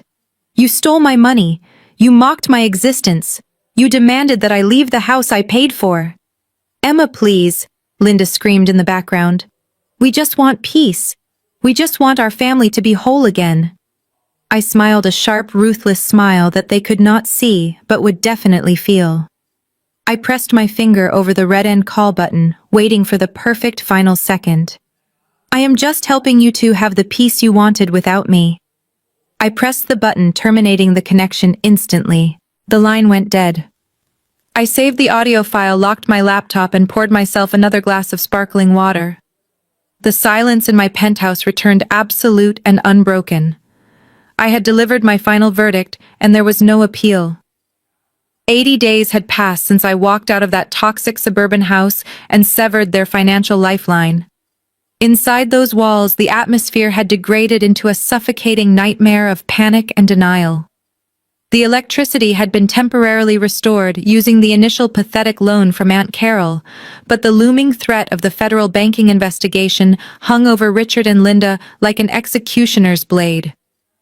Despite the absolute financial ruin surrounding her, Ashley refused to let go of her grand illusion. Terrence had barely spoken to her since the humiliating confrontation at the upscale restaurant. He had packed a large travel bag and was currently staying at a premium downtown hotel while he angrily assessed his legal and marital options. Ashley firmly believed that if she could just execute the spectacular 5-year anniversary gala, she could somehow win him back and repair her shattered image. She convinced herself that Terrence was only angry about the public embarrassment and that a massive, undeniable display of wealth would instantly cure his doubts and bring him home. Ashley aggressively cornered her terrified parents in the kitchen one evening. She screamed that they owed her this spectacular party. She completely blamed them for ruining her marriage by getting caught in their ridiculous financial lies. She demanded that Linda swallow her fragile pride and beg Aunt Carol for another massive high-interest personal loan. This time, it was not for a measly $2,000 to keep the lights on and the refrigerator running. Ashley needed the final $40,000 to pay the elite event coordinators at Prestige Events. Richard sat frozen at the kitchen island, completely paralyzed by the overwhelming fear of his impending federal arrest. Linda, however, could not deny her precious golden child. Driven by a twisted combination of maternal guilt and her own desperate psychotic need to maintain their high society facade, Linda picked up her phone. She pleaded with her sister, crying manufactured tears and offering an outrageous interest rate. She even promised to hand over her vintage designer jewelry collection as hard collateral. Carol, sensing their absolute desperation and enjoying the sudden shift in power, agreed to wire the exorbitant funds. Ashley immediately paid the event planners.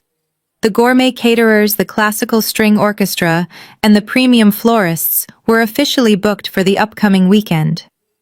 They were throwing a lavish, expensive celebration on the deck of a rapidly sinking ship. While Ashley was busy finalizing the butter-poached lobster menu for her extravagant illusion, I was sitting in a sleek glass conference room with my corporate attorney, David.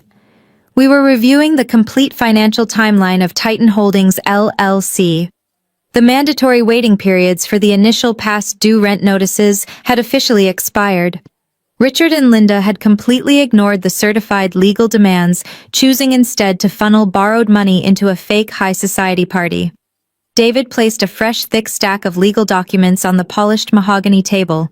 It was time to initiate the final aggressive phase of the extraction. I instructed him to file a formal unlawful detainer lawsuit with the county civil court immediately. I was not just filing a standard eviction for basic non-payment of rent. I directed David to include the irrefutable hard evidence of Richard attempting to secure a fraudulent home equity line of credit against my estate. I wanted the court to see exactly what kind of malicious tenants were occupying my corporate asset. In the strict eyes of the law, Richard's forged signature and fake loan application constituted a deliberate, illegal attempt to encumber and permanently damage the property owner. David expedited the formal filing, utilizing his elite connections to push the emergency paperwork directly to the desk of a seasoned, strict county judge.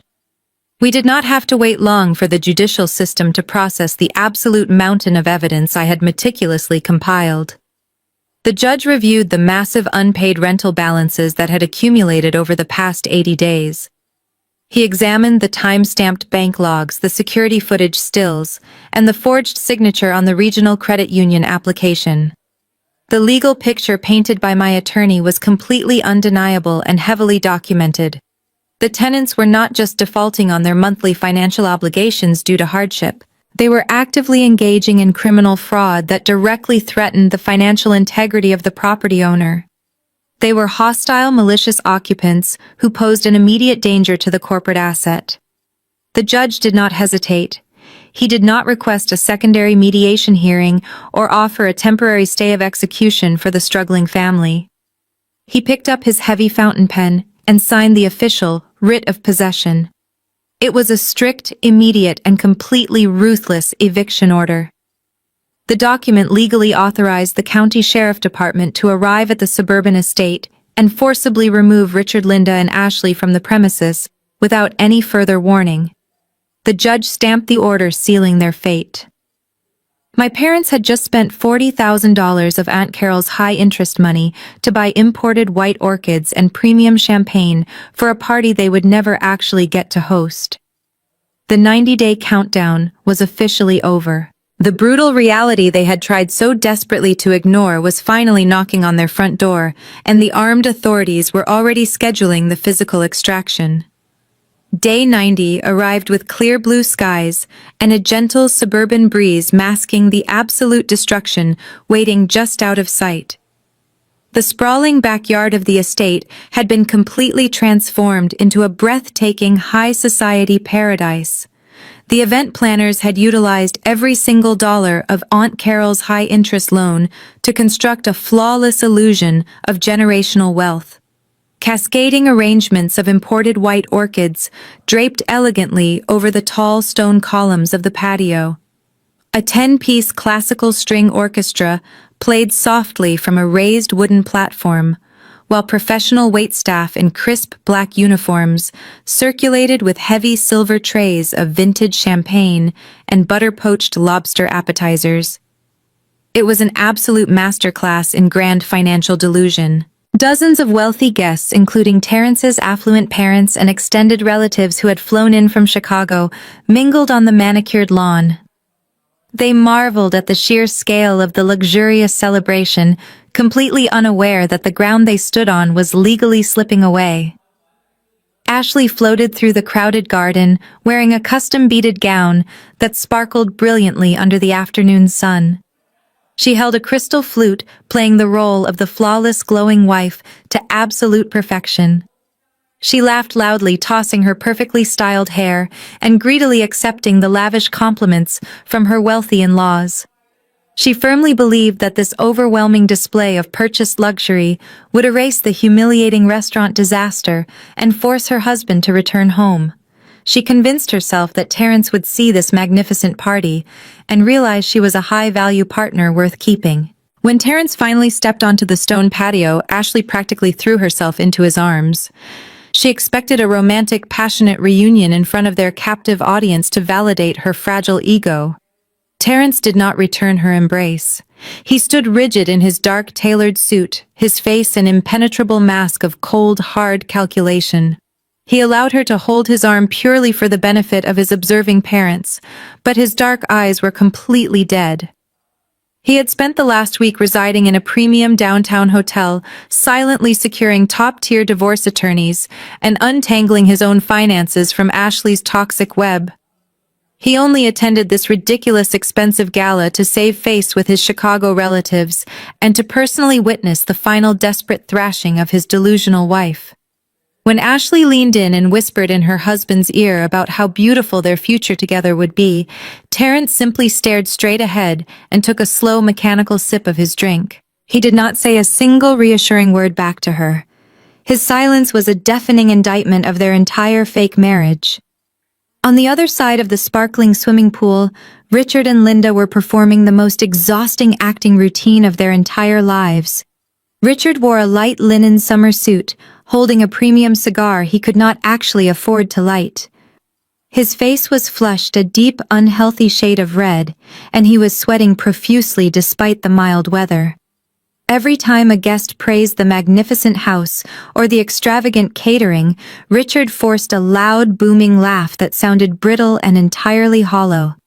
He was living in a state of constant paralyzing terror, jumping at every sudden noise, fully expecting federal banking investigators to drag him away in handcuffs for the forged loan application.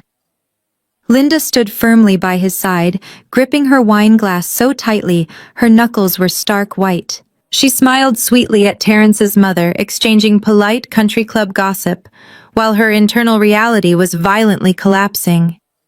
She adjusted her designer dress, projecting the image of a serene, wealthy matriarch who had everything perfectly under control. They had leveraged their absolute last shred of dignity and drained Carol's bank account to fund this party, relying entirely on the desperate hope that I would simply give up and let them win. They thought my silence over the past 10 days meant I had retreated. They genuinely believed their sheer audacity could overpower the strict letter of the law. The sun began to set, casting a warm golden glow across the perfectly manicured lawn and reflecting off the crystal glassware. The string orchestra finished a beautiful classical piece, and the lead event coordinator signaled for the formal toasts to begin. Waiters quickly moved through the crowd, ensuring every single guest held a full glass of champagne. Ashley grabbed a wireless microphone and stepped up onto the elevated stone patio stairs, pulling a stiff, unsmiling Terrence up right next to her. She looked out over the sea of wealthy faces, her own parents beaming at her with manufactured pride from the front row. Ashley began a long, highly dramatic speech about the unwavering power of true love and the unbreakable foundation of a supportive, wealthy family. She explicitly thanked Richard and Linda for providing this magnificent estate, and for always ensuring their children had the absolute best life had to offer. She stared lovingly at Terrence, praising his non-existent business success and painting a picture of a flawless power couple destined to rule the suburban elite. Terrence's parents nodded approvingly, completely taken in by the expensive charade. The guests raised their crystal glasses high into the air, preparing to cheer for the young couple. Richard puffed his chest out momentarily, forgetting his impending federal fraud charges. Linda smiled victoriously, believing she had successfully outsmarted reality and secured her daughter's wealthy marriage. Then a distinct piercing sound cut sharply through the polite applause. It started as a faint, high-pitched wail in the distance. Within seconds, the noise grew exponentially louder, rapidly approaching their exclusive suburban street. The deep, aggressive blare of heavy police sirens shattered the elegant classical music playing in the background. The guests slowly lowered their glasses, turning their heads in deep confusion toward the front of the house. The harsh, brilliant flashes of red and blue emergency lights began bouncing aggressively off the pristine white orchids and illuminating the surrounding neighborhood trees. The absolute ultimate reality check had officially arrived right on schedule. The wail of the sirens grew deafening, tearing violently through the serene atmosphere of the lavish anniversary gala. The 10-piece string orchestra abruptly stopped playing their bows, hovering awkwardly over their cellos and violins. The affluent guests lowered their crystal champagne flutes, murmuring in deep confusion, as the harsh, aggressive flashes of red and blue emergency lights painted the pristine white floral arrangements in alarming neon colors. The heavy iron gates of the suburban estate swung open. Two large, heavily armored county sheriff vehicles aggressively pulled into the expansive circular driveway, their thick tires crunching loudly over the imported gravel. The true spectacle, however, was what followed immediately behind them. Two massive commercial moving trucks bearing the bold, unmistakable logo of a professional property extraction and eviction crew rumbled onto the property. They parked at harsh angles, deliberately blocking the entire exit route and casting massive dark shadows over the manicured front lawn. The sheer size of the moving trucks completely shattered any illusion that this was a simple noise complaint or a friendly neighborhood patrol. This was a highly coordinated tactical removal. Ashley stood frozen on the elevated stone patio stairs, her knuckles turning white as she gripped the wireless microphone. Her glittering, custom-beaded gown suddenly looked entirely ridiculous against the backdrop of flashing police lights. Terrence remained standing right beside her, his face an absolute mask of cold, unfeeling stone. He did not ask what was happening because he already knew. He simply took another slow, calculated sip of his drink, waiting for the inevitable explosion. 4 uniformed deputies stepped out of the heavy vehicles, followed by the lead county sheriff. The sheriff was a tall, imposing man with a stern, uncompromising expression. He was not there to negotiate. He carried a thick, heavy clipboard with an official bright red judicial seal pressed against the front page. His heavy black boots echoed loudly against the stone walkway as he bypassed the terrified valet attendants and marched directly toward the backyard patio. He completely ignored the sea of wealthy guests in their designer suits and expensive evening gowns. His eyes were locked dead on the front of the crowd. Richard, realizing the catastrophic magnitude of the situation, desperately tried to intercept the authorities. He puffed out his chest and forced a wide, completely fake smile, attempting to deploy the arrogant country club charm that had always shielded him in the past. He stepped in front of the sheriff, holding his hands up in a placating gesture. He loudly declared that there must be a terrible misunderstanding and that this was a highly exclusive private event for influential local families. He aggressively demanded that the officers lower their lights and step inside his home office to resolve the clerical error like gentlemen. The sheriff did not even break his stride. He stepped right past Richard, forcing the older man to stumble backward into a tray of appetizers. The sheriff walked directly to the center of the patio and raised his voice easily, projecting over the panicked whispers of the crowd. He loudly and clearly demanded to identify Richard, Linda, and Ashley by their full legal names. The absolute authority in his tone caused the entire garden to fall into a dead, suffocating silence. Linda let out a pathetic, high-pitched gasp. She shrank behind a tall floral arrangement, desperately trying to hide her face from Terrence's wealthy Chicago relatives. Terrence's mother brought a trembling hand to her pearl necklace, her eyes wide with unadulterated shock and growing disgust. The sheriff unclipped the thick stack of legal documents from his board. He did not lower his voice. He had absolutely zero interest in protecting their fragile social standing. He announced to the entire silent crowd that the extended legal grace period had officially expired.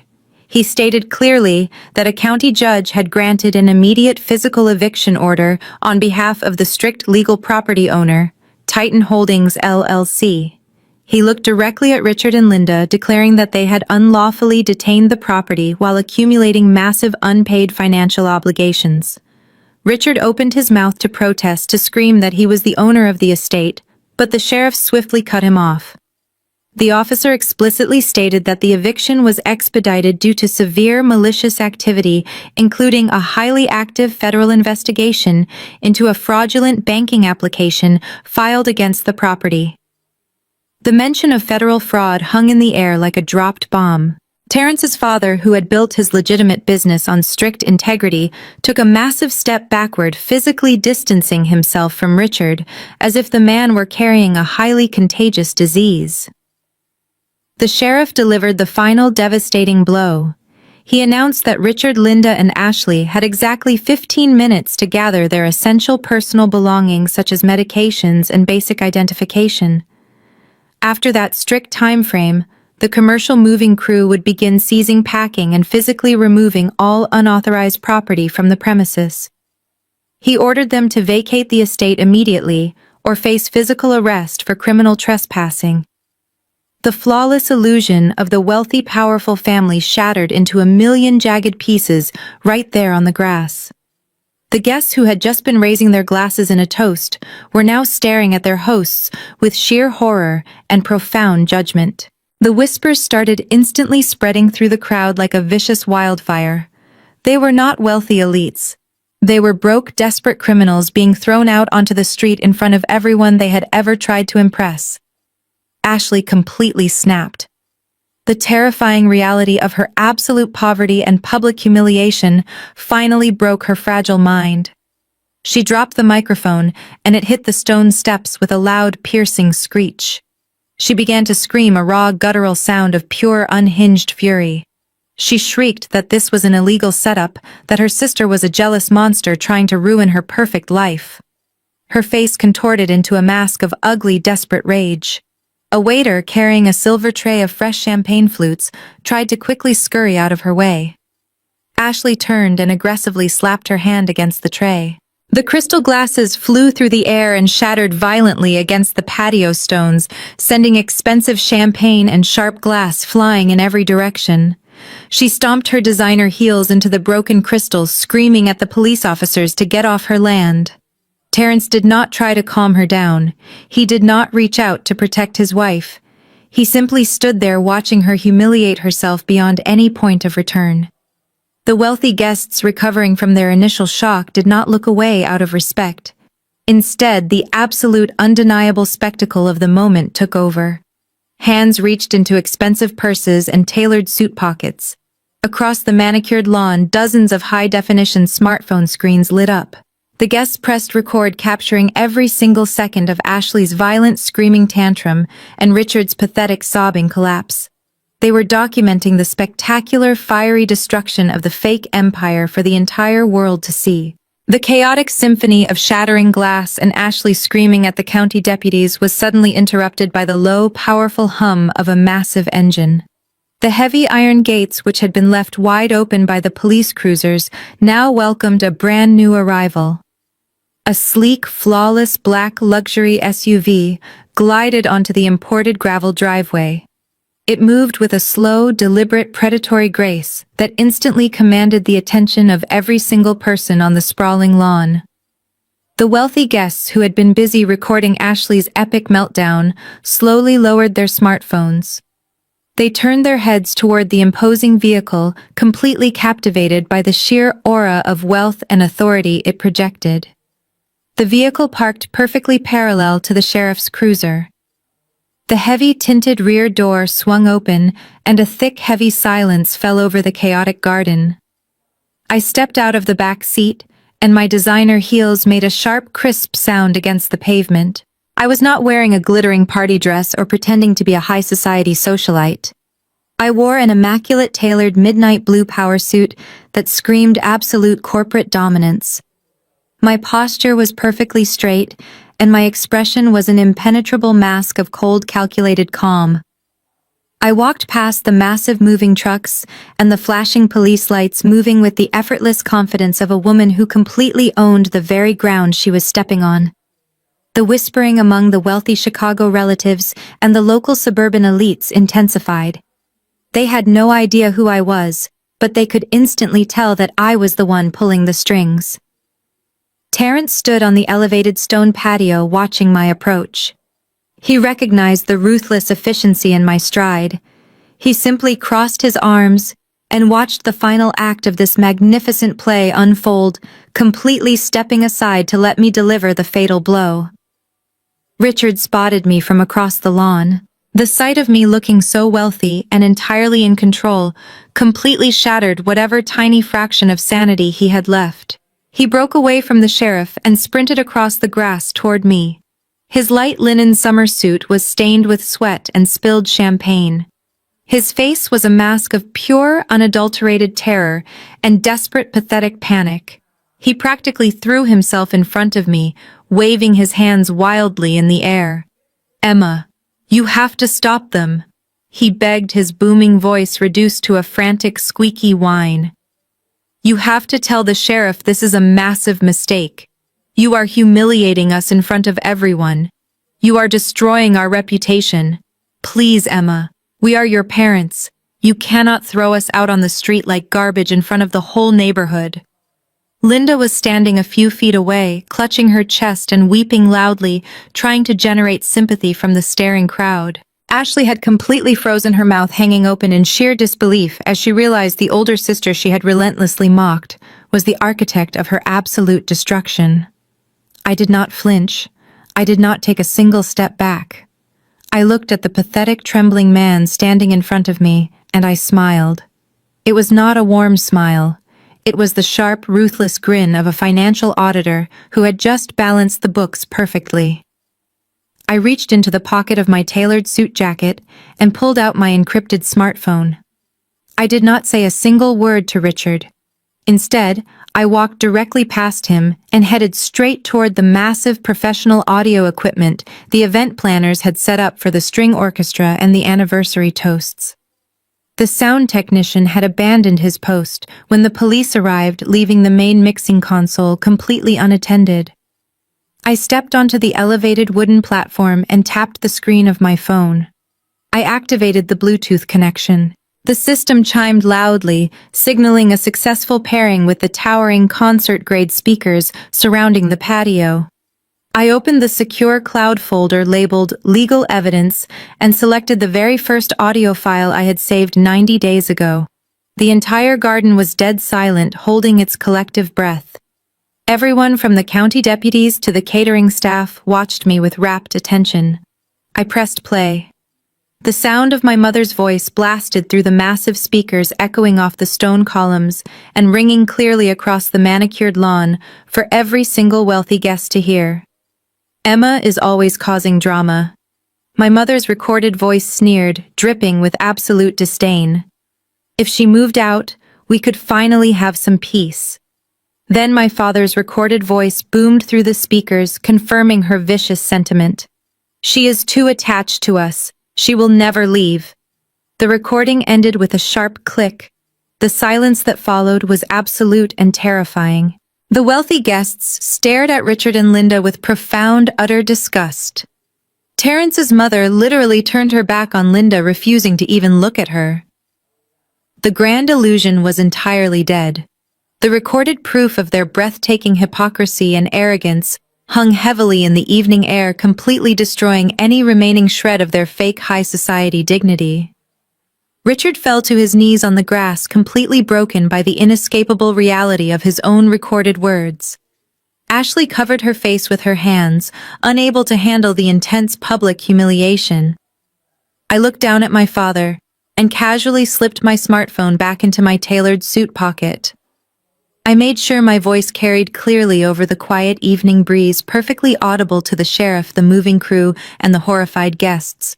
I moved out. I stated my tone perfectly flat and devoid of any mercy. And now it is your turn. Parasite time is over. The sheriff gave a sharp, definitive nod to the foreman of the commercial moving crew. That single silent gesture unleashed absolute chaos upon the pristine suburban estate. The heavy metal doors of the massive moving truck swung open, and a dozen workers in thick industrial boots marched aggressively onto the property.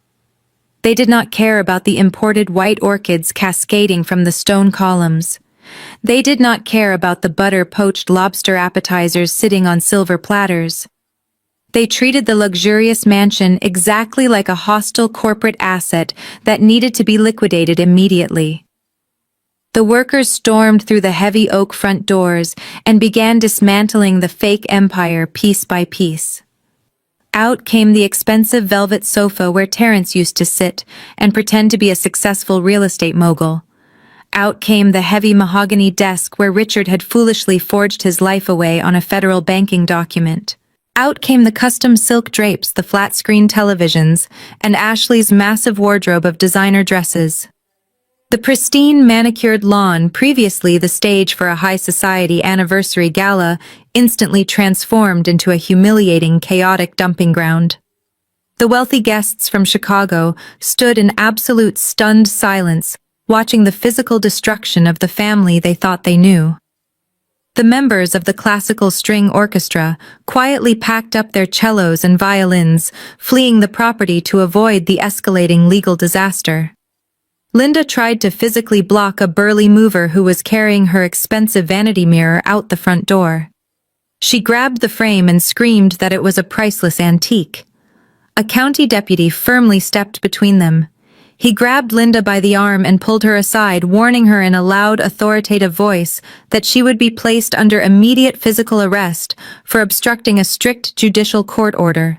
Linda shrank back, her face pale and covered in streaked makeup, completely powerless against the heavy hand of the law. Ashley was completely hysterical. She ran frantically around the grass in her custom-beaded gown, trying to catch her expensive shoes and silk blouses as the movers carelessly tossed them into disorganized cardboard boxes right next to the remaining party guests. The crystal champagne flutes lay shattered on the patio stones, mixing with the dirt and the crushing reality of their absolute bankruptcy. The lavish anniversary party was completely dead. In its place was a spectacular yard sale of broken pride and exposed lies. Terrence watched the entire pathetic spectacle with a cold, calculated detachment. He stood near the edge of the stone patio, his hands resting easily in the pockets of his dark, tailored suit. He did not offer a single ounce of help to the frantic, crying women. He stepped carefully over a pile of Linda's thrown designer bags and walked directly toward Ashley. She looked up at him, her mascara running down her face in thick black streaks, making her look entirely ridiculous. She reached out her manicured hands, begging him to help her salvage her belongings and her dignity.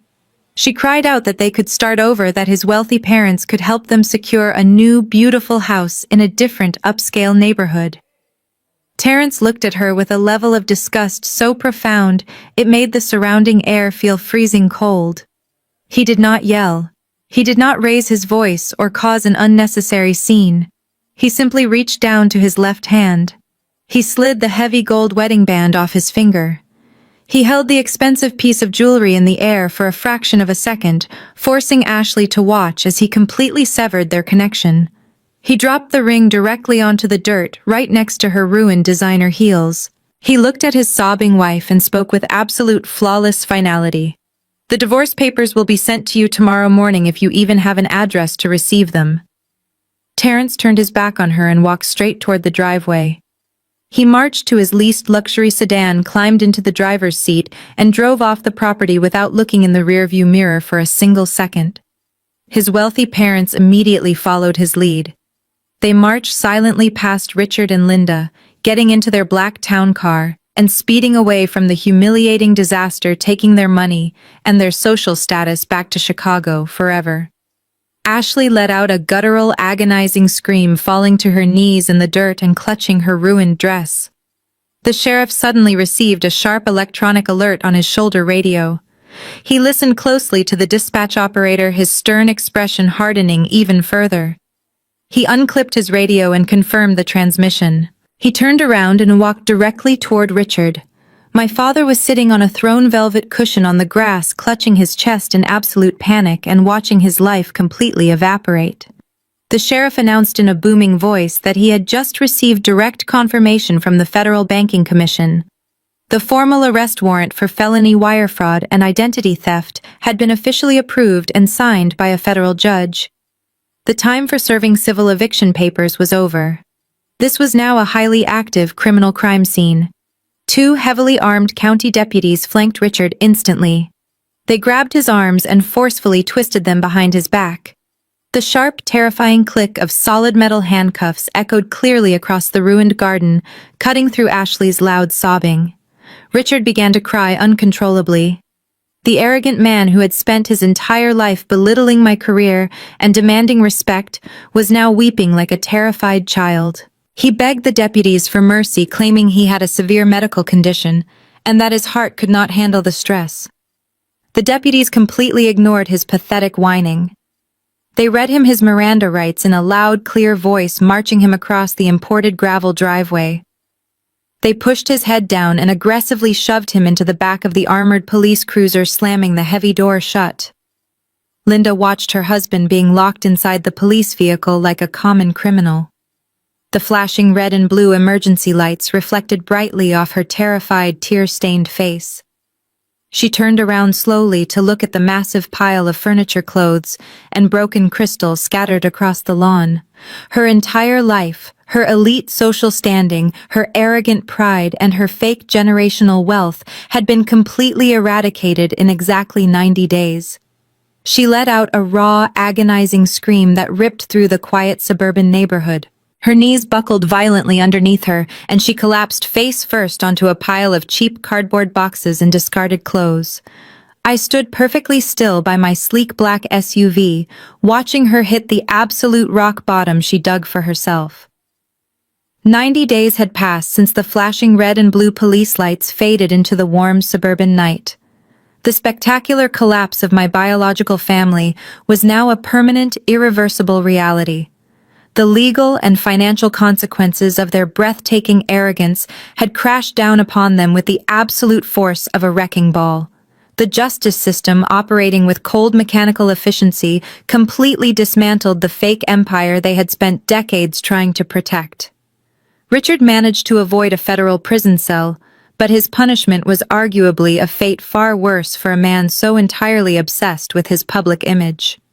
His expensive defense attorney negotiated a plea deal that resulted in 5 years of strict federal probation. He was confined to the state, forced to wear a bulky electronic ankle monitor, and required to report weekly to a highly unsympathetic probation officer.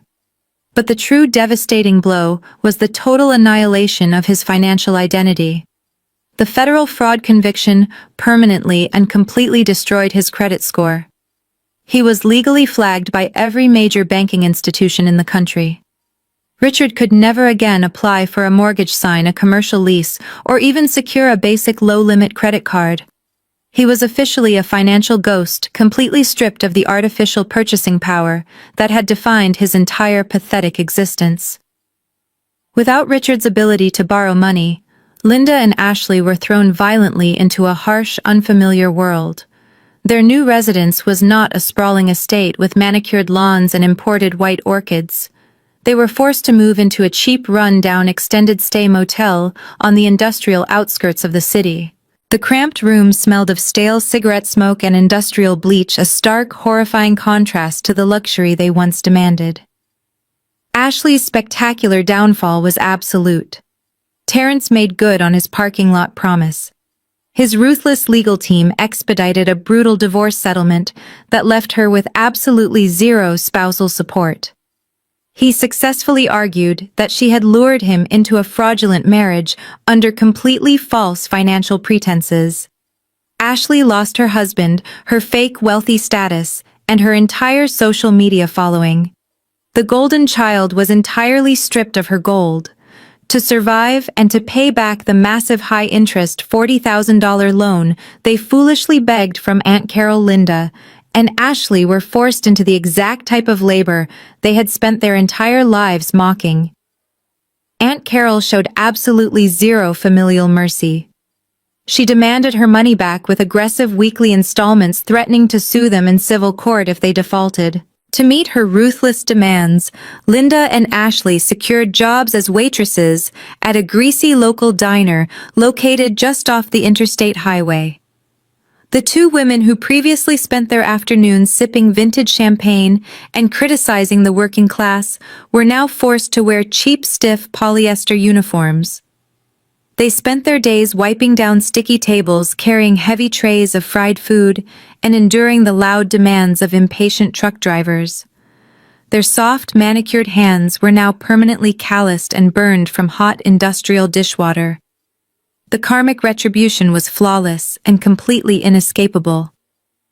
While they were busy scrubbing diner tables, I was busy closing the most satisfying financial transaction of my entire career. Once the suburban estate was completely emptied of their toxic presence, I immediately listed the property on the competitive real estate market.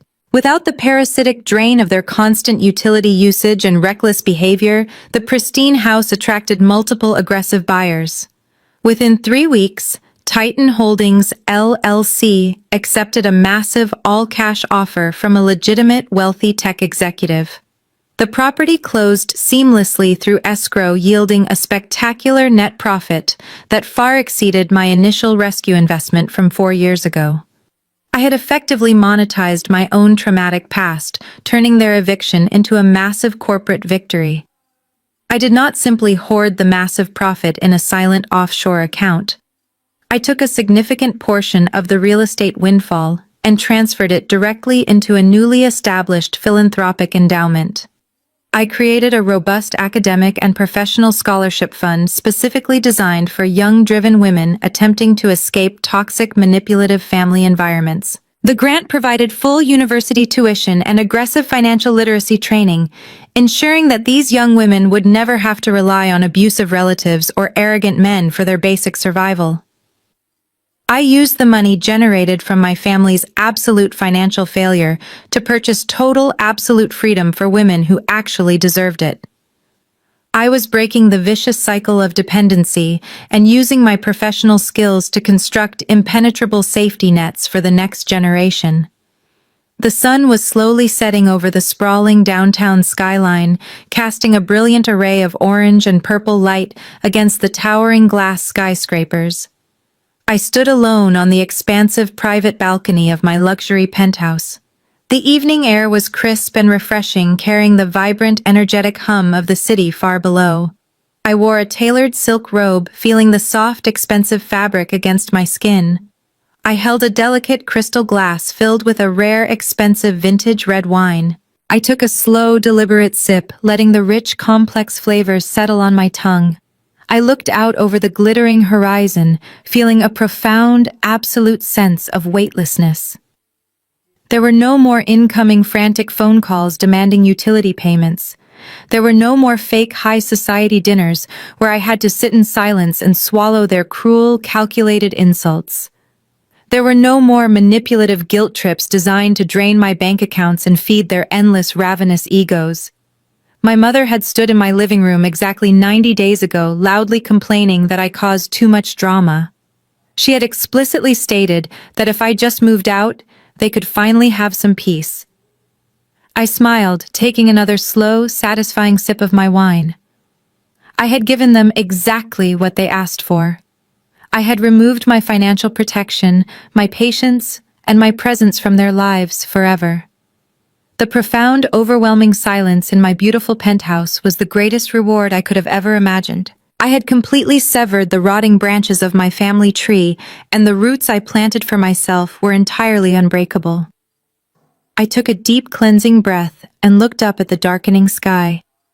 I had finally found my peace, and it was absolutely magnificent. The harrowing journey of escaping a toxic family dynamic teaches us a profound and necessary lesson.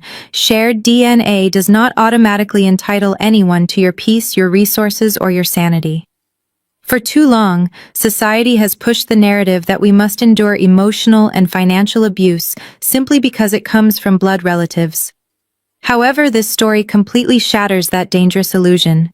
It demonstrates that true family is built on a strict foundation of mutual respect, unconditional support, and genuine care rather than exploitation and narcissistic entitlement. Furthermore, the narrative highlights the absolute necessity of financial independence. Wealth and financial literacy are not just tools for acquiring luxury, they are the ultimate shields against manipulation. By quietly building her own corporate success and maintaining strict control over her assets, the protagonist was able to walk away from decades of gaslighting. She did not need to scream, negotiate, or beg for basic human decency. Her financial independence gave her the power to enforce her boundaries with ruthless mathematical precision. It allowed her to pull the safety net that her abusers had taken for granted and watch them face the natural, devastating consequences of their own arrogance and financial illiteracy. Ultimately, the most beautiful takeaway is about redefining and reclaiming your self-worth. You cannot heal in the same toxic environment that broke you, and walking away from manipulative people is never an act of cruelty, it is the ultimate act of self-preservation. When you stop pouring your energy into a bottomless pit of ungrateful expectations, you finally have the space and strength to build a magnificent life of your own. Take control of your own narrative today and never apologize for cutting toxic ties to protect your peace and your future.